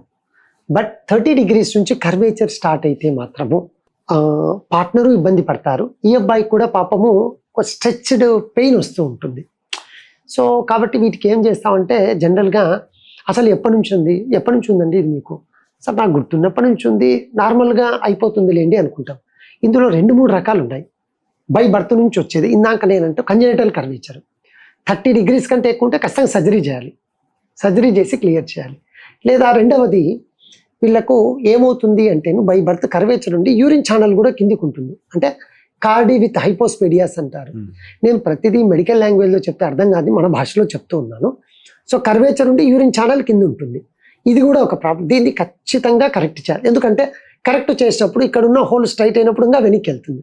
ఫస్ట్ స్టేజ్లో ఇది కర్వేచర్ క్లియర్ చేస్తాము, సెకండ్ స్టేజ్లో ఇక్కడ ఉండేది వెనక్కి వచ్చిందిగా ఈ ఛానల్ను క్రియేట్ చేస్తాము. అట్లా కాకుండా అక్వైర్డ్ కండిషన్ అంటే తను పెద్దగా అయిన తర్వాత ఎప్పుడో, అది ముఖ్యమైన కారణం పెరోనిస్ డిసీజ్. అంటే ఈ పెరోనిస్ డిసీజ్లో ఏమవుతుందంటే ప్లాక్ ఒకటి ఏర్పడి ఈ ప్లాపు హార్డ్ కోర్గా సెక్స్ చేసినప్పుడు ట్రామా, ఈ క్లిక్ సౌండ్ వచ్చినా, లేదా బెడ్ మాస్టర్బేషన్ ఎక్కువ చేసే వాళ్ళకి కానీ క్యాల్సిఫికేషన్ ప్లేక్ వచ్చేసి స్లోగా ఇలా ఉండేది, ఈ కిందనో ఎక్కడో చోట గట్టిగా అయిపోయి ఇలా బెండ్ అవుతూ వస్తుంది. అప్పుడు ఆ పెరనీస్ డిసీజ్ని అడ్రస్ చేయాలి మీరు. కర్వేచర్ చేయాలి, బట్ ఆ పెరనీస్ డిసీజ్ని క్లియర్ చేయగలిగితే కొంచెం హార్డ్నెస్ తగ్గి ఎలాస్టిసిటీ ఉంటుంది. సో కర్వేచర్స్ 20 to 25% అబ్బాయిలు ఇబ్బంది పడుతూ ఉంటారు. అగైన్ ప్రాబ్లం అదే, ఇది సరిపోతుందో లేదో ఏంటబ్బా అని సందేహం ఎక్కువగా ఉంటుంది. అటువంటి వాళ్ళకి ఏం చేస్తామంటే నేను క్లియర్గా చెప్తానమ్మా, మీరు ఒంటరిగా రూమ్లో ఉన్నప్పుడు have your masturbation 10 seconds video, లేదా ఒక రైట్ లెఫ్ట్ అప్ డౌన్ నుంచి ఒక స్నాప్స్, ఇవి నా ముందర పెడితే ఏమవుతుందంటే ఐ కెన్ అసెస్ ఎంత కర్వేచర్ ఉంది అని నాకు ఒక ఐడియా వస్తే. 5-10 ఉంది, ఏం అవసరం లేదు సార్, ఇబ్బంది ఏం లేదు కదా, ఏం లేదు. ఇంకోటి టైట్ ఫ్రెండ్లో ఉంటుంది కొందరికి, ఇక్కడ ఇదంతా బాగుంటుంది, టిప్ ఇట్లా బెండ్ అయి ఉంటుంది, అంటే తల దించుకున్న పెనిస్ లాగా ఇలా ఉంటుంది. ఈ ఫ్రెండ్లో ప్లాస్టిక్ చేస్తూనే స్ట్రైట్ అయిపోతుంది. కానీ వాళ్ళు ఏమనుకుంటారంటే కరువు అయిపోయింది, ఇంకా కష్టమేమో. So simple things. సో ఈ విధంగా ఫ్రెండ్లో ప్లాస్టిక్ ఫ్రెండ్లో ఉండి వచ్చిందా, కొందరికి స్క్రోటల్ వెబ్ అంటారు, బీజాల మీద ఉండే స్కిన్ ఇక్కడికి వచ్చి దాన్ని లాగుతూ ఉంటుంది ఇట్లా, అప్పుడు కూడా కరువు ఉంటుంది. దాన్ని క్లియర్ చేయడం వల్ల, పెరనీస్ డిసీజ్ ఉంది దాన్ని కరెక్ట్ చేయడం వల్ల, సో 30 degrees కంటే ఏ కారణం చేతి వచ్చినా కరెక్ట్ చేయాలి. రెండో కాంపోనెంట్ ఇందులో డీవియేషన్. చాలామంది ఇలా స్ట్రైట్గా ఉండాల్సింది కొంచెం డీవియేట్ అయ్యి ఉంటుంది, అది రైట్ కావచ్చు లెఫ్ట్ కావచ్చు, ఇది కర్వేచర్ కాదు, డీవియేషన్ ఆఫ్ పెనిస్. దానికి సింపుల్ టిప్ చెప్తూ ఉంటాను. ఏం లేదు, మీరు ఇంటర్కోర్స్ జరిగేటప్పుడు ఒకవేళ రైట్ సైడ్ డీవియేషన్ ఉంది అనుకోండి, మీరు మీ పార్ట్నర్ పెల్విస్ కొంచెం పొజిషన్ మారుస్తే అయిపోతుంది కదా, సింపుల్ లాజిక్. ఎందుకంటే ఇక్కడ ఉండే లిగమెంట్ కంట్రాక్ట్స్ వల్ల ఈ సైడ్, దీన్ని కట్ చేసి ఇవతల పోతుంది, మళ్ళీ ఇంకో ప్రాబ్లం వస్తుంది. సో కాబట్టి కర్వేచర్స్ 20 to 25%లో చాలా కామను. 30 degrees కంటే తక్కువ ఉంటే అడ్రస్ చేయకపోవడమే కరెక్టు. ఒకసారి లోపలికి వెళ్ళిన తర్వాత కరెక్ట్ చేసే క్రమంలో ఇంపార్టెంట్ నర్వ్స్ కానీ రక్తనాళాలు కానీ కట్ చేస్తే రేపొద్దున ఫ్యూచర్లో ఎరెక్షన్కి సంబంధించిన ప్రాబ్లమ్స్ వస్తాయి. కాబట్టి 30 degrees ఉంది, ఎస్ చక్కగా కరెక్ట్ చేద్దాము, సింగిల్ స్టేజ్లోనే కరెక్ట్ అయిపోతుంది. లేదు 10 to 20 ఉంది, నేను చెప్పిన మీరు ఆ 10 seconds వీడియో ఇవి చూసి, ఇంకోటి సార్ నేను ఇబ్బంది అవుతుంది సార్ మాస్టర్బేట్ చేసినప్పుడు, మీరేమో ఫోటోలు తెమ్మన్నారు ఇబ్బంది అవుతుంది అనే వాళ్ళకు ఆర్టిఫిషియల్గా ఇండ్యూస్ చేస్తాం, చిన్న ఇంజెక్షన్ ఇస్తే ఎరెక్షన్ వస్తుంది, అప్పుడు వీ కెన్ అసెస్. సో మన క్లినిక్లో ఏదో ఒక విధానం ద్వారా దాన్ని అసెస్ చేసి దానికి సంబంధించిన సొల్యూషన్ అనేది ఈజీగా ఇస్తాం. సో కర్వేచర్ గురించి అనుమానాలు ఇంకా ఉన్నా కూడా మీరు ఏదైనా ఆ వీడియో క్లిప్ కానీ లేదా మన దగ్గరకు వచ్చినప్పుడు ఆర్టిఫిషియల్ ఇండ్యూస్ చేసి కానీ మనం ట్రీట్ చేయొచ్చు. నిజంగా భయపడాల్సిన అవసరం లేదు. సో డాక్టర్ గారు, ఇప్పుడు మనం ఈ హైపోస్పీడియస్ గురించి మాట్లాడుతున్నాం, అదే రకంగా ముఖ్యంగా ఇప్పుడు ఫోర్ స్కిన్ ఏదైతే ఉందో, అంటే కొంతమంది తెలిసి తెలియక సొంతి చేసేస్తారు, వాళ్ళకి హైపోస్పీడియస్ సమస్య ఉందని తర్వాత తెలుస్తుంది. మనం ఛానల్ క్రియేట్ చేయడానికి ముందు చర్మం దొరకదు. ఇలాంటి సంఘటనలు మీ దగ్గరికి ఏమైనా వచ్చినాయా? సుంతి చేసేటప్పుడు మనం ఏం చూసుకోవాలి, అంటే ఎటువంటి క్లినిక్లో లేదా ఎటువంటి వారి దగ్గర మనం సుంతి చేయించుకుంటే బాగుంటుంది, ఇటువంటి సమస్యలు రాకుండా? యాక్చువల్గా వెరీ గుడ్ థింగ్. మీరు ఇందాక అన్నట్టు హైపోస్పీడియాస్లో టిప్లో లేకుండా ఎక్కడైనా ఉండొచ్చు, కానీ ఈ అబ్బాయికి స్కిన్ అంతా క్లోజ్ అయిపోయినప్పుడు నిజంగా ఎక్కడో తెలియదు, ఏదో ఛానల్ ఉంటుంది, ఆ స్కిన్ హోల్ నుంచి యూరిన్ వస్తూ ఉంటుంది, అలా గడిపేస్తూ ఉంటారు.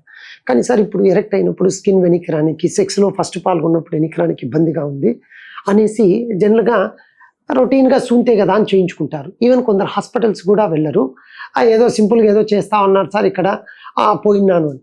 ఆ స్కిన్ వాళ్ళు ఏ విధానంగా అసెస్ చేసి కట్ చేస్తున్నారు అనేది ఇంపార్టెంట్. యూజువల్గా ఎటువంటి సర్కంషన్ చేసినా యాజ్ ఎ గుడ్ సర్జన్గా మనం అసెస్ చేసేది ఏమంటే మీటస్ ఎక్కడుంది, అంటే టిప్ ఎక్కడుందో ఫస్ట్ అసెస్ చేయాలి. అది అసెస్ చేయాలంటే మీరే అన్నారు కదా సార్ మొత్తం క్లోజ్ అయితే ఎట్లా అసెస్ చేస్తారు.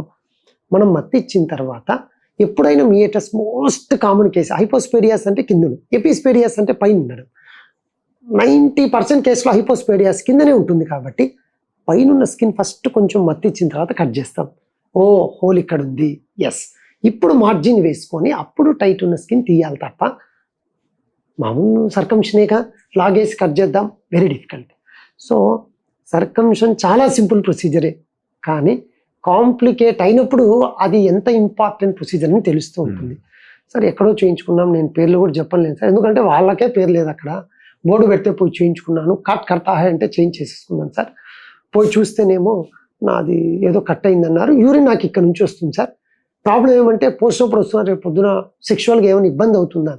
ఒకవేళ టిప్లో కాకుండా కింద ఎక్కడైనా కట్ చేసినా కూడా మనం దాన్ని రిపేర్ చేసి టిప్పుకు పెడతాము, కానీ రీపేర్ చేసిన తర్వాత కూడా ప్రాబ్లం రావచ్చు. కాబట్టి జాగ్రత్తగా ఉండండి. సూంతి సింపుల్ ప్రొసీజరే, కానీ కరెక్ట్ పర్సన్తో చేయించుకుంటున్నారు. ఇప్పుడంతా కూడా స్టేప్లర్ వచ్చేసింది. చాలామంది ఏమో సార్ వేసేయండి స్టేప్లర్ అంటుంటారు. నేను అందుకే చెప్తూ ఉంటాను, అమ్మా 95 to 97లో స్టేప్లర్ వేయచ్చు. 3% కేసెస్లో స్టేప్లర్ వేయకపోని కారణం ఉండొచ్చు. వైట్గా అయిపోయి అడేషన్ అవుతుంది, బిఎక్స్ఓ అంటారు. తెల్లగా అయిపోయి ఉంటుంది, అదొక్క ఏరియా. నెంబర్ 2, ఇప్పుడు మీరు అన్నట్టు మీటస్ ఎక్కడ ఉండొచ్చు, నువ్వు లోపల పెట్టి కట్ చేసిన తర్వాత మీటస్కు సంబంధించి మీకోజా వచ్చింది అనుకోండి, డ్రాస్టిక్ అది. సో అసెస్మెంట్ చేసే డాక్టర్ గారు మీకు కరెక్ట్గా ఉండాలి.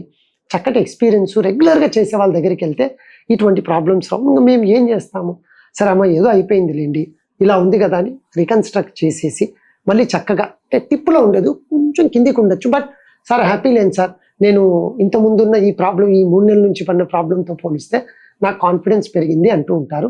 సో సర్కంషన్ దగ్గర కొంచెం జాగ్రత్తగా ఉండి చేయించు. సింపుల్ ప్రొసీజరే, ఒక విజన్ ఆఫ్ ఐ ఉంటే చాలా బాగుంటుంది. అసలు సుంతి అవసరమా, ఎవరికి చేయాలి ఎవరికి చేయొద్దు?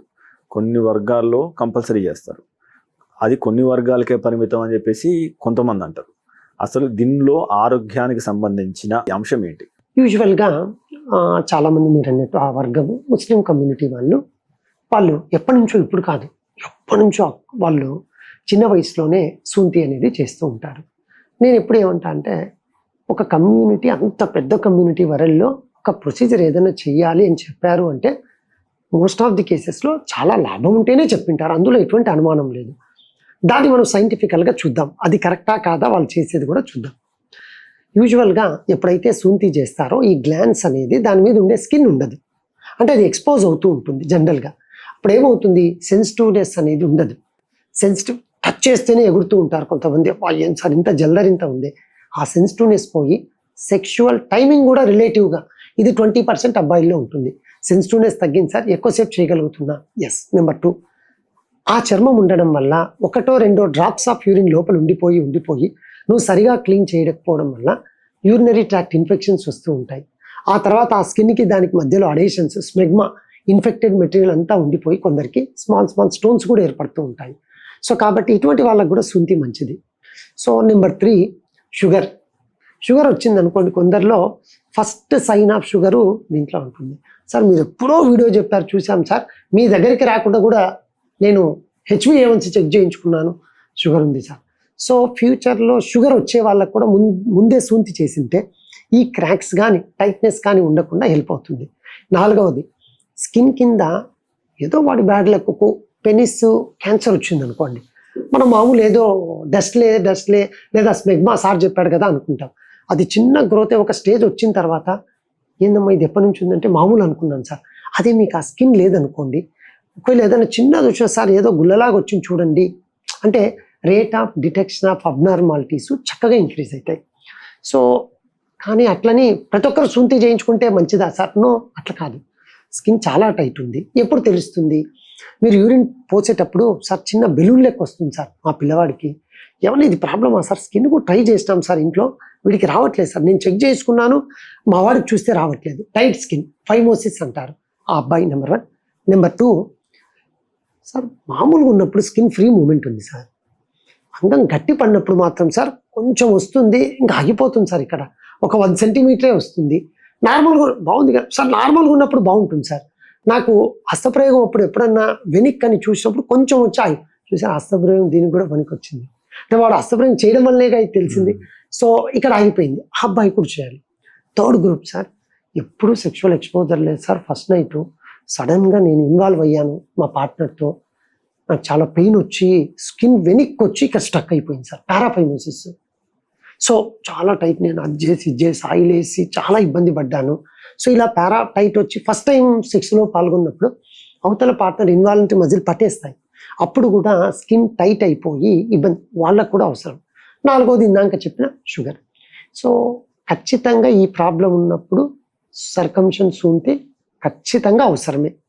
అనవసరం ఏమంటే ఇందాక సార్ చెప్పినప్పుడు ఇది లేకుంటే సెన్సిటివిటీ తగ్గిపోయింది కదా, ఎక్కువసేపు సెక్స్ చేయొచ్చేమో, ఎక్స్టర్నల్ లాగిచ్చేద్దాం లేని sir, which is not correct. నీకు ప్రిమెచ్యూర్ ఎజాకులేషన్ సిగరెట్స్ కల్లం అవుతుంటే కారణాలు తెలుసుకొని ముందుకు వెళ్ళాలి తప్ప ఇదేదో ఉంది ఇదే కారణం అనుకొని తీయించుకోవడం కరెక్ట్ కాదు. తప్ప ఇంకా వాళ్ళ కమ్యూనిటీ వాళ్ళు ఉంది కాబట్టి ఎప్పటికైనా సర్కంషన్ వల్ల అడ్వాంటేజే తప్ప యూజువల్ డిసడ్వాంటేజెస్ ఉండవు. ఇది 100%. Final thing, sexually transmitted diseases. ఏదో ఒక కారణం చేత ఎప్పుడైనా సెక్షువల్ ఎక్స్పోజర్ బయట ఉండింటే ఆ ఫీమేల్ పార్ట్నర్కి మల్టిపుల్ పార్ట్నర్స్ ఉండడం వల్ల వాళ్ళ సెక్స్ వర్కర్స్తో అట్లా కలిసినప్పుడు వీళ్ళకు ఆ స్కిన్ కింద చిన్నగా ఉండిపోయి అట్లే అది స్లోగా సర్టెన్ డ్యూరేషన్ టైం, అది 1 month కావచ్చు, 2 months వరకు తెలియదు. సో అదే మీకు ఆ స్కిన్ లేదనుకోండి, ఎప్పుడైతే ఏదైనా చిన్న లీషన్ వచ్చినా ఎర్లీ డిటెక్షన్ ఇందాక చెప్పినట్టు ఉంటుంది. సో ఎస్టీడీస్ కూడా ఎర్లీ డిటెక్షన్కు ఆ చర్మం లేకుంటే కొంచెం ఎర్లీగా మనం స్కిన్ మీదనే రావచ్చు, లేని వాడికి లోపల వచ్చి పెరిగింది అనుకోండి ఇబ్బంది అవుతుంది. కాబట్టి దానికి కూడా సూంతి అనేది ఒక మంచి చిన్నపాటి ప్రొసీజర్. సో మనం పురుషాంగం సైజ్ గురించి మాట్లాడినాము, పురుషాంగం ఎలా ఉండాలని గురించి మాట్లాడినాము. ఇప్పుడు మనం ఈడీ, ఎరెక్టల్ డిస్ఫంక్షన్, అంగస్తంభన గురించి విషయానికి వద్దాం. సో అంతా బాగానే ఉంది, అటువంటప్పుడు అది గట్టిపడాలి. గట్టిపడడం చాలాసేపు ఉండాలి. యాక్చువల్గా ఈ అంగస్తంభన అనే విషయానికి వస్తే అసలు ఈ సమస్యలు ఎందుకు మొదలవుతున్నాయి? Which is normal and which is abnormal? జనరల్గా అబ్బాయిలు సెక్షువల్గా యాక్టివ్గా ఉన్నప్పుడు పెనట్రేటివ్ సెక్స్ అంటే యోని ప్రవేశము జరగనీకి కావలసినంత గట్టితనం లేకపోవడమే అంగస్తంభన ప్రాబ్లం. సార్ నేను నార్మల్ మాస్టర్బేషన్ చూసుకునేటప్పుడు బాగుంది సార్, కరెక్ట్ సార్, పెనట్రేషన్ అప్పుడు ఇబ్బంది అవుతుంది సార్, ఇది కామన్. నెంబర్ 2 కామన్ సార్, 4 అంతా బాగుంది సార్, గట్టిగా ఉంది సార్, సడన్గా ఎంట్రీ అనుకుంటూనే నా అంగస్తంభనం అంతా తగ్గిపోతుంది సార్. చాలామంది చాలా కామన్గా కంప్లైంట్ చేసే ఇష్యూస్ ఇవి. అసలు అంగస్తంభనకి 3 నుంచి 4 కారణాలు ఉంటాయండి. మొదటిది వెరీ ఇంపార్టెంట్, ఆందోళన, భయం. మన వాడు ఫస్ట్ టైం అది లివింగ్ రిలేషన్ కావచ్చు, ఎప్పుడైనా గర్ల్ ఫ్రెండ్ మీట్ అయి ఉండొచ్చు, లేదా పెళ్ళైన తర్వాత ఫస్ట్ శుభకార్యం జరిగిన శోభనరాత్రి కావచ్చు. ఫస్ట్ టైము పొద్దునంతా టైర్డ్ అయి ఉండొచ్చు పెళ్ళిలో, సడన్గా అప్పటికి పెర్ఫార్మెన్స్, ఎందుకంటే ఫోటోలు దుమ్ము లేపింటారు, ప్రతి ఒక్కరికి నమస్తే చెప్పాలి, చేయాలి. ఇక మనోడు అలసిపోయి ఉంటాడు, ఫుల్ నిద్ర, ఆ మూడు ఎందుకో ఉండిండదు. మన వాళ్ళేమో ఈ గడియల్లో కాకుండా కాదు అని బామ్మగారు కూర్చొని ఉంటారు, కావాల్సిందేరా, అరే బామ్మ 3 రోజుల తర్వాత పెట్టారు, లేదు మీ తాతగారు ఇప్పుడు ఇట్లే చేశారు, ఈ టైం ఈ డేట్ ఫిక్స్ రాని, టైర్డ్ అయిపోయి ఉంటాడు. ఆ రోజు పెర్ఫామ్ చేసేటప్పుడు అనుకోని కారణం చేత గట్టితనం వచ్చిండదు, లేదా వచ్చిన ఫస్ట్ టైం కాబట్టి యాంగ్జైటీ వల్ల పాపం త్వరగా లీక్ అయిపోయి ఉంటుంది. 2వ రోజు 3వ రోజు కూడా కొంచెం ఏదో ముందు కంటే ఓకే అనిపించి ఉంటుంది, ఏదో సార్ నేను సాటిస్ఫై చేయట్లేదు సార్ అంటే మనవాడికి తెలియకుండానే పెర్ఫార్మెన్స్ యాంగ్జైటీ స్టార్ట్ అవుతుంది. 2-3 టైమ్సే కదరా నాన్న, మీ ఆవిడ లైఫ్ అంతా మీతో ఉంటుంది, లేదు సార్, తృప్తి పడదేమో, లేదు సార్, నాకు భయంగా ఉంది సార్, ఎరెక్షన్ రాదు కదా సార్ నాకు, అంటే మనోడు ముందే ఫిక్స్, సెల్ఫ్ గోల్ రాదు కదా sir. Performance anxiety most common. 2వది హార్మోనల్ ఇంబ్యాలెన్స్. నిజంగానే సెక్షువల్ హార్మోన్స్లో ఉన్న ఇంబ్యాలెన్స్ వల్ల కూడా గట్టితనం తగ్గచ్చు. వెరీ ఇంపార్టెంట్ 3వది, అసలు పెనిస్లో ఏ బోను ఉండదు, మీరు చేయబట్టుకోండి గట్టిగా, ఎరెక్ట్ అయినప్పుడు పెనిస్ని ఎప్పుడైనా టచ్ చేసి చూడండి, బోన్ కంటే గట్టిగా ఉంటుంది. మరి బోనే ఉండదు కదా, ఎందుకు అంత గట్టిగా అవుతుంది? సెక్షువల్గా యాక్టివ్ ఉన్నప్పుడు అంటే అందులో ఉన్న బ్లడ్ వెజల్స్లో, బ్లడ్ స్పేసెస్లో ఫ్లో అనేది రష్గా వెళ్తుంది, ఎంతో ఫ్లో వస్తుంది. అంత బ్లడ్ ఫ్లో వల్ల అంటే అంగంలో ఉన్న రక్తనాళాల్లో ప్రసరణ తగ్గినప్పుడు కూడా అంగస్తంభన ప్రాబ్లం వస్తుంది. సో ఇది ఫిజికల్ కారణాల్లో చాలా ఇంపార్టెంట్ కారణం. అది 4వది నర్వస్ సిస్టంలో కొందరికి ట్రామా అయిండొచ్చు, లేదా స్పైనల్ కార్డ్ ఇష్యూస్ అయిండొచ్చు. దానివల్ల కూడా దానికి వెళ్ళే నర్వ్స్ ఏవైతే ఉన్నాయో ఎరెక్షన్ రిఫ్లెక్షన్ ఇచ్చేటివి, ఆ ఎరెక్షన్కి సంబంధించిన రిఫ్లెక్టివ్ నర్వ్స్ ప్రాబ్లం వల్ల కూడా ఈ 4 కారణాల వల్ల యూజువల్గా అంగస్తంభన ప్రాబ్లం వస్తూ ఉంటుంది. అయితే 4 కూడా మొదటిది వెరీ డేంజర్. ఎంత డేంజర్ అంటే మీకు చెప్పానుగా, ఇంకా చేయలేను సార్, ఇంకా ఇప్పుడు ఖచ్చితంగా, అరే బాబు నీకు అదేంది, అదేదో చేతికి పెడదు, గోరెంటాకు కూడా ఆడలేదు, అప్పుడే లేదు సార్, ఆమె డిసప్పాయింట్, పాపం ఆవిడ ఏమీ అని ఉంటుంది, ఎందుకంటే టెన్షన్ పడతారు అని చెప్పినా లేదు సార్ నేను చేయలేను. Performance anxiety very very common, very very danger. దాన్ని మీరు అధిగమిస్తే అంటే సార్ మీరు ప్రతి కేసులో అదే ఉంటుంది, ఎస్ మీ దగ్గరకు వస్తే 3 కేజీలు ధైర్యం ఇచ్చా అయిపోతుందా? నో, ఖచ్చితంగా ఫిజికల్ కారణం ఒకటి ఉండొచ్చు, కానీ వీటితో కంపేర్ చేసినప్పుడు దీనికి కూడా వెయిటేజ్ ఉంటుంది. నువ్వు దీన్ని చక్కగా కాన్ఫిడెన్స్తో అధిగమిస్తే హార్మోన్ ప్రాబ్లము, వాస్కులర్ ప్రాబ్లము మనం ఉన్నాంగా ట్రీట్ చేయడానికి, ఈ 2 కాంబైన్ అయ్యాయి అనుకోండి, చక్కగా అంగం అనేది స్తంభిస్తుంది, సెక్షువల్ లైఫ్ చాలా చక్కగా ఉంటుంది. డాక్టర్ గారు, అంటే ఈ ఈడీకే యాక్చువల్గా మనకు యంగస్తమన విషయానికి వచ్చినప్పుడు, సో ఈ మనం షాక్ వేవ్ థెరపీ అని చెప్పేసి ఈ మధ్య బాగా వింటున్నాం కదా, ఇది ఏ రకంగా పనిచేస్తుంది, ఇది ఎవరికి సూట్ అవుతుంది, ఎవరు చేయించుకోవాలి? షాక్ వేవ్ థెరపీ కొంచెము ఫ్యాంటసీ లాగా చెప్పచ్చేమో. అంగస్తమన ప్రాబ్లం ఉంది, షాక్ థెరపీ ఇచ్చేస్తే అయిపోతుంది, ఇంకా మీకు అసలు కడ్డీ లెక్క అయిపోతుంది. అటువంటి వీడియోస్ కూడా చాలా చూసారు సార్. చూడండి సార్, గట్టిగా అవుతుందంట, షాక్ థెరపీ చేయించుకుంటే బాగుంటుందంట. సరేమ్మా, నువ్వు వెళ్ళావు కదా ఎవరో ఫిజిషియన్ దగ్గరికి, పోతూనే డాక్టర్ ఏం లేదు అంగస్తమన్నా షాక్ థెరపీ రాసేశారు సార్. అట్లా కదమ్మా, నీ ప్రాబ్లం ఏంటి సార్? షాక్ థెరపీ చేయించుకుంటే అయిపోతుందని మీరు కూడా కొన్ని దాంట్లో చెప్పారు కదా సార్. షాక్ థెరపీ చేయించుకుంటే అయిపోతుంది, ఎందుకు షాక్ థెరపీ చేయించుకో సార్? షాక్ థెరపీకి అయిపోతుంది సార్, చేయించుకున్నా. ఇది కరెక్ట్ కాదు. షాక్ వేవ్ థెరపీ అనేది రొటీన్గా వాడే, అంటే షాక్స్ ఇస్తాం కాబట్టి ఇవి 3 నుంచి 4 రకాలండి. ఇందులో పీజియో వేవ్ షాక్స్ ఉంటాయి, సో ఎలక్ట్రోమాగ్నెటిక్ షాక్స్ ఉంటాయి, హైడ్రాలిక్ షాక్స్ ఉంటాయి, న్యూమాటిక్ షాక్స్ ఉంటాయి. ఒక్కొక్క మిషన్ ఒక విధంగా పనిచేస్తుంది. ఆ కామన్ వర్డ్ షాక్ థెరపీ అనేది. అసలు దీనికి ఉన్న బ్యాక్గ్రౌండ్ ఏమంటే, మీకు మనం రెగ్యులర్గా చెప్తూ ఉంటాం, అంగంలో ఉన్న రక్తనాళాల్లో ప్రసరణ బాగుండాలి. ఈ వేవ్స్ లోపలికి వెళ్ళినప్పుడు ఏమవుతుందంటే అంగంలోకి అవి నియోవాస్కులరైజేషన్, అంటే మన భాషలో చెప్తే మీరు మంచి భూమి మీద విత్తనాలు వేస్తే మొలకలు వచ్చి ఎట్లా వస్తాయో ఆ విధంగా మీరు లోపల ఒక చిన్న ట్రామా వల్ల కొత్త రక్తనాళాలు పెరగనీకి ఉపయోగపడే మెకానిజం. షాక్స్ టక్ టక్ అని ఆ షాక్స్ లోపలికి వెళ్ళడం వల్ల ఆ లోపల చిన్నగా ప్రసరణ పెరుగుతుంది. అవి ఛానల్స్ అయ్యి లోపల రక్తం వెజల్స్, బ్లడ్ వెజల్స్ అగ్మెంట్ అవుతాయి. దానివల్ల ఏమవుతుందంటే మీకు ఎప్పుడైతే ప్లెజర్ ఉంటుందో గట్టితనం పెరుగుతుంది. అది దాని బ్యాక్గ్రౌండ్ మెకానిజం. అసలు నీ ప్రాబ్లం పెర్ఫార్మెన్స్ యాంగ్జైటీనో, లేదా హార్మోన్కు సంబంధించిన ఇష్యూనో, లేదా నీకుండే స్ట్రెస్ కారణం ఉండొచ్చు. పొద్దునంతా పనిచేసి వస్తావు, మీ బాసో ఇంకో చోట ఇంటికాడ ఇంకొక ఏదో ఎకనామికల్ స్ట్రెస్ ఉండి నీకు షాక్ థెరపీ ఎట్లా పనిచేస్తుంది? ఏదో చెప్పారు కదా అని షాక్ థెరపీ. వాస్కులర్ ఇష్యూ ఉంటేనే షాక్ థెరపీ పనిచేస్తుంది. అందులో కూడా నేను చెప్పిన 4 రకాల్లో పీజో వేవ్ షాక్ థెరపీ యూజువల్గా ఏ మిషన్ వాడుతుంది, అవి కూడా చాలా ఇంపార్టెంట్ అండి. సార్ ఏదో dot dot dot dot dot dot dot dot sound మాత్రం భలే ఉంది సార్, తర్వాత నైట్ అయితే ఇంకా బాగుంటుందేమో అనుకున్నా అని మనవాడు అంటాడు. ఉదయమే సౌండ్, నైట్ ఏం ఉండదు.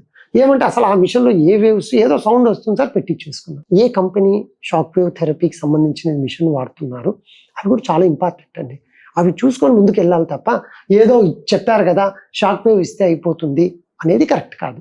చూసుకొని ముందు మీకు వాస్కులారిటీ ఇష్యూ ఉండాలి, దానికి మంచి షాక్ వేవ్ థెరపీ ఇవ్వాలి, దెన్ మీకున్న ప్రాబ్లం క్లియర్ అవుతుంది. పెళ్ళైన మొదటి రాత్రి మానసికంగా ఏ రకంగా సిద్ధంగా ఉండాలి, అదే రకంగా శారీరకంగా చేయాల్సినవి చేయకూడనివి, what is normal, what is abnormal, కొద్దిగా కౌన్సిలింగ్ ఇస్తారు. Right. So first time sexual intimacy ఉన్నప్పుడు ఇదేదో 3 nights చెప్పారు, ఈ 3 nightsలో దుమ్ము లేపాలి, ఇంక అంతా మనం విజృంభించకుంటే కష్టమవుతుంది అంటే మన కల్చర్లో అలా బౌండ్ అయినాం కాబట్టి ఎస్ కామన్, అరే మామ జీడిపప్పు దించు, ఏం రా పొద్దు నుంచి జీడిపప్పు తినట్లా, నైట్ ఏమో శుభకార్యం పెట్టారేం డల్లుగా ఉన్నాం. మీరు ఫస్ట్ మీ సహధర్మచారి మీ దగ్గరికి వచ్చినప్పుడు ప్రతిదీ సెక్స్తో, సరే ఒక శుభరాత్రి పెట్టారు మంచిదే, కానీ ఫిజికల్గా కాదు, మీ ఇద్దరు మెంటల్గా ఫస్ట్ బాగుండాలి. అంటే చక్కగా మీ ఇద్దరు, ఇప్పుడు ఆల్రెడీ లవ్ మ్యారేజ్ అనుకోండి, మీకు ఒక అసోసియేషన్ ఉంటుంది, తర్వాత మీ ఇంటిమేసీ ఉంటుంది. ఎక్కడో ఉన్న అమ్మాయి మీ ఇంటికి వచ్చి ఉంటుంది, పెళ్ళికి ముందు 2 నెలలప్పుడు మాటలు మాట్లాడుకోవడమే తప్ప ఎప్పుడు కూడా ఇంకా దగ్గరగా ఉండే ఆలోచనలు పరస్పరం మీరు సంభాషించుకున్న విషయాలే లేవు. అటువంటప్పుడు జనరల్గా మీరు ఫస్ట్ ఇంటిమేసీ పెరగాలి. ఈ శుభరాత్రి అనేది పెట్టినప్పుడు కూడా చక్కగా కూర్చొని వాళ్ళ ఫ్యాంటసీ ఎలా ఉంది, మీ ఫ్యాంటసీ ఏంటి, మనం సెక్షువల్గా మీట్ అయినప్పుడు ఏ విధంగా ఉంటే. చాలామంది పొరపాటు చేసేది ఏమంటే, ఓకే అయిపోయిందా, ఓకే ధూపం, ఓకే అన్నీ బాగున్నాయి, penetrative sex, which is not correct. ఇంకోటి ఏమంటే మన వాళ్ళు, నేను ఇట్లా అడుగుతున్నా ఈ అమ్మాయి ఏమనుకుంటుందో అని వీడు ఫీల్ అవుతాడు. అంటే ఈ అమ్మాయికి ఒక రకమైన ఫ్యాంటసీ ఉంటుంది సెక్స్లో, ఆ అమ్మాయికి కూడా ఎక్స్పెక్టేషన్స్ కొన్ని ఉంటాయి. ఈ విధంగా అని చెప్తే ఏమనుకుంటాడో, ఏందబ్బా ఫస్ట్ రోజు ఇట్లా అడుగుతుంది పిల్ల, ఎక్స్పీరియన్సా ఏంది అని అనుకుంటు పాప ఎవరు ఏమనుకోరు, కానీ వీళ్ళ ఆలోచనలు ఆ విధంగా ఉంటాయి. అవన్నీ దయచేసి మీరు మైండ్లోంచి తీసేయాలండి. ఎవరైనా కొత్తగా పెళ్ళైన వాళ్ళు మీ ఇద్దరు చక్కగా కూర్చొని ఇంటిమేసీ చక్కగా ఉండాలి. మీరు మాట్లాడుకోవడం మొదలు పెట్టాలి. దేని గురించి, ఫోటోలు బాగా దిగినామా, మీ వాళ్ళందరికీ భోజనాలు నచ్చాయా, పొద్దున ఏదో స్పెషల్ స్వీట్ పెట్టారుగా మా వాళ్ళు ఎక్కడి నుంచో తెప్పించారంట బా, ఇవి కాదు. మీ ఇద్దరు కూర్చొని మీ లైఫ్ ఎట్లుండాలి, మనం సెక్షువల్ ఎడ్యుకేషన్ అంటే ఆడ కూర్చొని ఎడ్యుకేట్ చేయమని చెప్పట్లేదు. మన ప్లాన్ ఇది. మనం పిల్లలు ఇప్పుడు అనుకున్నాం కదా, సో మనం చక్కగా ఫస్ట్ కొన్ని నెలలు ఇలా ప్లాన్ చేసుకుందాం, మనం హనీమూన్ పోయినప్పుడు కూడా సెక్షువల్గా ఇలా మీట్ అవుదాం అని వాళ్ళిద్దరు కూర్చొని చక్కగా మాట్లాడుకోవాలి. అప్పుడే మీరు చూడండి చక్కటి సెక్షువల్ లైఫ్ ఉన్న కొందరు ఆఫీస్లో ఎందరా వీడు ఎంత జాలీగా భలే ఉంటాడని వాడిని కొంచెం డెప్త్గా అడిగితే, అరే మా ఆవిడ దగ్గర నుంచి ఏ ఇష్యూస్ లేవరా మామ, నాకు చక్కగా ఉంటా అనేవాడిని చూడండి. రోజు ఏం చేస్తున్నావు, ఆ నిద్ర భంగం తప్ప ఏమీ లేదు అనేవాడిని చూడండి పొద్దున పూట ఆఫీస్లో. సెక్షువల్ లైఫ్ బాగుంటే అసలు ఆ అబ్బాయి రొటీన్ లైఫ్ కూడా చాలా చక్కగా ఉంటుంది. అది రావాలి అంటే ప్రతి ఒక్క అమ్మాయి పెనిట్రేటివ్ సెక్స్ కోరుకోరు. నేను అదే చెప్తున్నాను. గుడ్ ఫోర్ ప్లే, మీ ఇద్దరి మధ్య ఇంటిమెసీ, దెన్ పెనిట్రేటివ్ సెక్స్, ఇలా స్టెప్ వైజ్ మీరు మాట్లాడుకొని చేసుకుంటే అది చక్కగా ఉంది. సరే సార్ నిజంగా మాకు అసలు వీటిలో గురించి తెలియదు కదా, కొన్ని మనం మాట్లాడలేం కాబట్టి నేను మీతో చెప్పలేకపోతున్నా. టోటల్ మన దగ్గరికి వస్తే చిన్నపాటి చక్కటి కౌన్సిలింగ్ ఇస్తాము. వీళ్ళిద్దరూ చక్కగా ఉంటే, చక్కగా అంటే అందంగా ఉన్నారని చెప్పట్లేదు, వాళ్ళ అన్యోన్యత బాగుందనుకోండి, ఇంటిమెసీ సెక్షువల్గా లేకున్నా దాన్ని నేను ఖచ్చితంగా ఏదో ఒక విధంగా చక్కటి సెక్షువల్ లైఫ్ ఉండి వాళ్ళకి ప్రెగ్నెన్సీ వచ్చే విధానాలు కానీ, వాళ్ళ నెక్స్ట్ జనరేషన్ పిల్లలు కానీ అవన్నీ మేము చక్కగా చేస్తాం. ఫిజికల్ ప్రాబ్లమ్ని ఎప్పుడైనా ట్రీట్ చేస్తాం. సైకలాజికల్గా స్ట్రెంగ్త్గా చక్కగా వాళ్ళ ఇంటిమెసీ ఉంటాయి. కాబట్టి శుభరాత్రి అంటే ఇదేదో పెనట్రేటివ్ సెక్స్ ఆ సినిమాలో ఓకే అట్లా పోతూనే ఫస్ట్ పొగొస్తుంది, ఒక 2 నిమిషాలకు మంచం వాడు పక్క నుంచి ఆ మంచం అయిపోయి పొద్దున్న తెల్లారింటుంది అయిపోయి, విచ్ ఈస్ నాట్ కరెక్ట్. అందరూ అది చూస్తారు, ఇది ఇదేనేమో అనుకుంటారు. కాదు, వాళ్ళిద్దరు అన్యోన్యంగా ఉండి నిదానంగా ఆ రోజు అంటే ఆ రోజు చేయాల్సిన అవసరం లేదు, ఇంకో మంచి రోజు 1 వీక్ తర్వాత ఆ విధంగా ఇంటిమెసీ ఉంటే చక్కటి సెక్షువల్ లైఫ్ ఉంటుంది. తప్ప ఓన్లీ పెనట్రేటివ్ సెక్స్తోనే అయిపోతుంది అనుకుంటే కరెక్ట్ కాదు. ఇది మీరు కావాలంటే ఎవరైనా గైనకాలజీ డాక్టర్లు వచ్చినప్పుడైనా అడగండి. సో ఫీమేల్స్ ఏం థింక్ ఈ విధంగా ఆలోచిస్తారు తప్ప లేదు శుభరాత్రి అయిపోవాలని ఎవరు ఆలోచించు. They want females always they want intimacy first, తప్ప పెనట్రేటివ్ సెక్స్ కోరుకు కాదను, అదొక pleasure. But more than this they will expect this one. అంటే మీ దగ్గరికి అంటే శోభనం రాత్రి అంటే వివిధ సమస్యలతో మీ దగ్గరికి వచ్చిన సందర్భాలు ఏంటి? యాక్చువల్గా ఎక్కువ మంది ఎలాంటి సమస్యలతో వస్తారు? ఆ సంఘటన ద్వారా మనం వారికి సమాచారం ఇచ్చేది లేదా కౌన్సిలింగ్ ఇచ్చే ప్రయత్నం చేస్తాం. సో ఈ ఫస్ట్ నైట్ ఎఫెక్ట్స్ ఎలా ఉంటాయంటే సెక్షువల్గా ఇంటిమెసీ ఉండదు, ఏం చేయట్లేదు సార్, ఏదో ఒకటి డిసైడ్ చేసుకోవాలి సార్. ఇది ఈ మాట అమ్మాయి తరపున వాళ్ళ బ్రదరు ఫాదర్ వస్తుంది, ఏదో ఒకటి చేసుకోవాలి సార్, మీ దగ్గరికి వచ్చాం టెస్టులు చేయండి ఖతం కావాల్సిందే. ఏం లేదు సార్, ఏముంది సార్ నెల అయిపోయింది, మా పాప ఏం లేదంటుంది, ఏంటి సార్ ఇది వాళ్ళు చేసే కామన్ కంప్లైంట్ అది. సరే ఒక్కసారి కూర్చున్నాను సార్, ఎక్కడ ఛాన్స్ వస్తుంది సార్, పొద్దు నుంచి ఒకరోజు టైర్డ్ అయినా, ఇంకో రోజు ఇంకోటి ఉంది, అసలైంది మీకు చెప్తాను వాళ్ళు ఎవరికి చెప్పరా, నేను ట్రై చేస్తుంటే స్కిన్ రాలేక ఆగిపోయింది సార్, ఫైమోసిస్, నాకు నిజంగా ఎక్స్పీరియన్స్ లేదు. సో ఇప్పుడు దీనికి ఇంత గొడవ అవసరం లేదు, చక్కగా అమ్మ ఈ ప్రాబ్లం ట్రీట్ చేస్తా అయిపోయింది. సెకండ్ థింగ్ అంటే ఫస్ట్ నైట్ ఇంత అన్నారు కదా సార్ నన్ను, ఆ అమ్మాయి అంటే ఈ అబ్బాయి తరపున ఆ అమ్మాయి ప్రాబ్లం లేదా సార్, గైనకాలజీ చూపించాను సార్, చూద్దాం సార్, ఏరా బాబు అంతా ఏమైంది సార్, నాకు గట్టితనం అంతా బాగుంది సార్, కరెక్ట్ పెనట్రేట్ చేసేటప్పుడు ఆమె పెయిన్ అంటూ ఉంటే నేను భయపడ్డాను. ఫస్ట్ టైం ఏదో హైమెన్ టేర్ అయితే బ్లడ్ అవి నా మైండ్లో ఉన్నాయి సార్, నేను ఇంటిమేసీ అవుతూనే ఆమె పెయిన్ అని వెనక్కి వెళ్ళిపోతుంటే నేను భయపడ్డాను, ఆమె మీద ఉన్న ప్రేమతో నేను పెయిన్ అని ఆగిపోతున్నాను. ఈ కండిషన్ వెజైనిస్మస్ అంటారు. అంటే ఫీమేల్స్కి పాపం వాళ్ళకు కూడా ఆ పెయిన్ఫుల్ కండిషన్ వల్ల పెల్విక్ ఫ్లోర్ మజిల్స్ అన్ని టైట్ అయిపోవడం వల్ల వస్తుంది. చాలా గైనకాలజీ డాక్టర్ గారి దగ్గరికి వెళ్తే సింపుల్ డైలటేషన్ చేస్తే వెజనిస్మస్ అయిపోతుంది. వాళ్ళకు కూడా వీళ్ళకి ఏమంటే ఫస్ట్ అబ్బాయిని ఒక ఆండ్రాలజీ డాక్టర్ గారు, అమ్మాయిని ఒక గైనకాలజీ ఒకే రోజులో అయిపోతాయండి. అమ్మాయి ఇది ఉంది, అట్లా కాకుండా వేరే ఇష్యూస్ ఏవో ఉండింటాయి, 1 month తర్వాత వస్తారు, అలిగేషన్స్తో వస్తారు, అటువంటి మేము ఎప్పుడు ఎంటర్టైన్ చేయము. అమ్మ మీరు సెక్షువల్గా బాగుండాలి, అబ్బాయి తరపున ఏ ప్రాబ్లం ఉన్నా చక్కటి పరిష్కారం, ప్రాబ్లం ఎక్కడుందో చూద్దాము. ఈ విధంగా వచ్చే వాళ్ళలో చాలామంది మా మాటలు విని చెప్పిన ట్రీట్మెంట్ తీసుకొని బాగున్నోళ్ళు ఉన్నారు. వేరే కారణాల వల్ల అంటే దీనికి ఇంకోటి ఏదో ఆడై ఉంటుంది వాళ్ళ ఇష్యూస్ వల్ల, అటువంటివి ఎప్పుడు ఎంకరేజ్ చేయండి. నేను ఫిజికల్గా ఎటువంటి ప్రాబ్లం ఉన్నా మీకు ఇందాక చెప్పినట్టు ఏ ఇష్యూస్ ఉన్నాయి, చిన్న టెస్ట్లు 1 dayలో అయిపోతాయి, నెక్స్ట్ డేకి ఇది ఉందమ్మా అమ్మ నేను మంచి సజెషన్ ఇస్తా, ట్రీట్మెంట్ కూడా చక్కగా ఇప్పిస్తా, కానీ డెసిషన్ అయితే మీరు తీసుకోండి అనే చెప్తూ ఉంటాము. చిన్న సమస్యలే కానీ చాలా దూరం వెళ్తూ ఉంటాయి. నేనేమంటాను అంటే మీ ఇద్దరు చక్కగా ఉన్నారు, పక్కన వాళ్ళు వాళ్ళతో అవసరం లేదు సార్, వాళ్ళ ఆయన ఇది అన్నాడు, అమ్మా మీ ఇద్దరు ఎప్పుడు కలిసి ఉండాల్సిన వాళ్ళు, సెక్షువల్ ఇష్యూస్ ఇవి ఉన్నాయి, మన దగ్గరికి రండి, చిన్నపాటి ప్రాబ్లము. ఎందుకు అంటున్నాను అంటే, సరే ఇక్కడికి ఏదో అలా అయిపోయి పక్కకి వెళ్ళిపోయారు అనుకుందాం, నెక్స్ట్ ఇంకోరిని ఎక్కడో మ్యారేజ్ అయింది, అప్పుడు ఈ ప్రాబ్లం రావచ్చేమో. మనకు వచ్చిన ప్రాబ్లంను క్లియర్ చేసుకొని ముందుకు వెళ్ళాలి, కానీ దీన్నే పట్టేసుకొని కొందరికి నిజంగానే ప్రాబ్లం ఉండొచ్చు, 5 to 10% జరుగుతూ ఉంటుంది చెప్పకుండా. అదేదో ఒక 1000 అబద్ధాలాడో 100 పెళ్లి చేయాలి, అటువంటి మేము ఇప్పుడు ఫిజికల్గా ఉన్న కారణాన్ని తీరుస్తాం, కానీ అటువంటి ఎంకరేజ్ చేయము. అటువంటి వచ్చినామా ప్రాబ్లం ఉన్నట్టుంది, మీరు ఓకే అంటే మంచి ట్రీట్మెంట్ ఇస్తామని చెప్తూ ఉంటాము. ఇటువంటి కేసులు కూడా చాలా కామన్గా వస్తూ ఉంటాయి. అవి కాకుండా అంటే ఫస్ట్ నైట్ కాకుండా అబ్బాయిలు, సార్ ఫస్ట్ ఇయర్ అంతా బాగుంది సార్, ఇప్పుడు తగ్గింది, నేను చెప్పిన కారణాలే ఉంటాయి. చక్కటి ట్రీట్మెంట్స్, టాబ్లెట్స్ ఉన్నాయి, కుదరకుంటే థెరపీ ఉంది, వరస్ట్ సినారియో ఏదైనా ఉంటే పెరైల్ ఇంప్లాంట్ సర్జరీస్ ఉన్నాయి. ఏదో ఒకటి చేసి వాళ్ళిద్దరు సఖ్యతగా ఉండే బాధ్యతను మేము తీసుకుంటుంటాం. మరి సెక్స్ అనేది నెలలో ఎన్నిసార్లు చేయాలి, లేదా వారానికి ఎన్నిసార్లు చేయాలి, లేదా రోజుకి ఎన్నిసార్లు చేయాలి? సెక్షువల్గా యాక్టివ్ ఉండడం అనేది ఎప్పుడూ ఇంపార్టెంటే, దీనికి రెస్ట్రిక్షన్ లేదు. బట్ వయాగ్రా లాంటివి వాడేటప్పుడు ఎలాంటి జాగ్రత్తలు తీసుకోవాలి? తప్పు అని నేను చెప్పను, ఎస్, కానీ 50 సంవత్సరాలు పైబడ్డవాళ్ళు అతిగా వయాగ్రా తీసుకోవడం వల్ల గుండెపోటు వచ్చే సమస్యలు ఏమన్నా ఉంటాయా? మీకు 50 years ఉంటే వయాగ్రా తీసుకునే ఆలోచన ఉంటే, ఇంప్లాంట్ అంటే ఓ రకంగా కృత్రిమ పురుషాంగం అనుకోవచ్చా? నంబర్ 1, దీనికి ఎంత ఖర్చు అవుతుంది?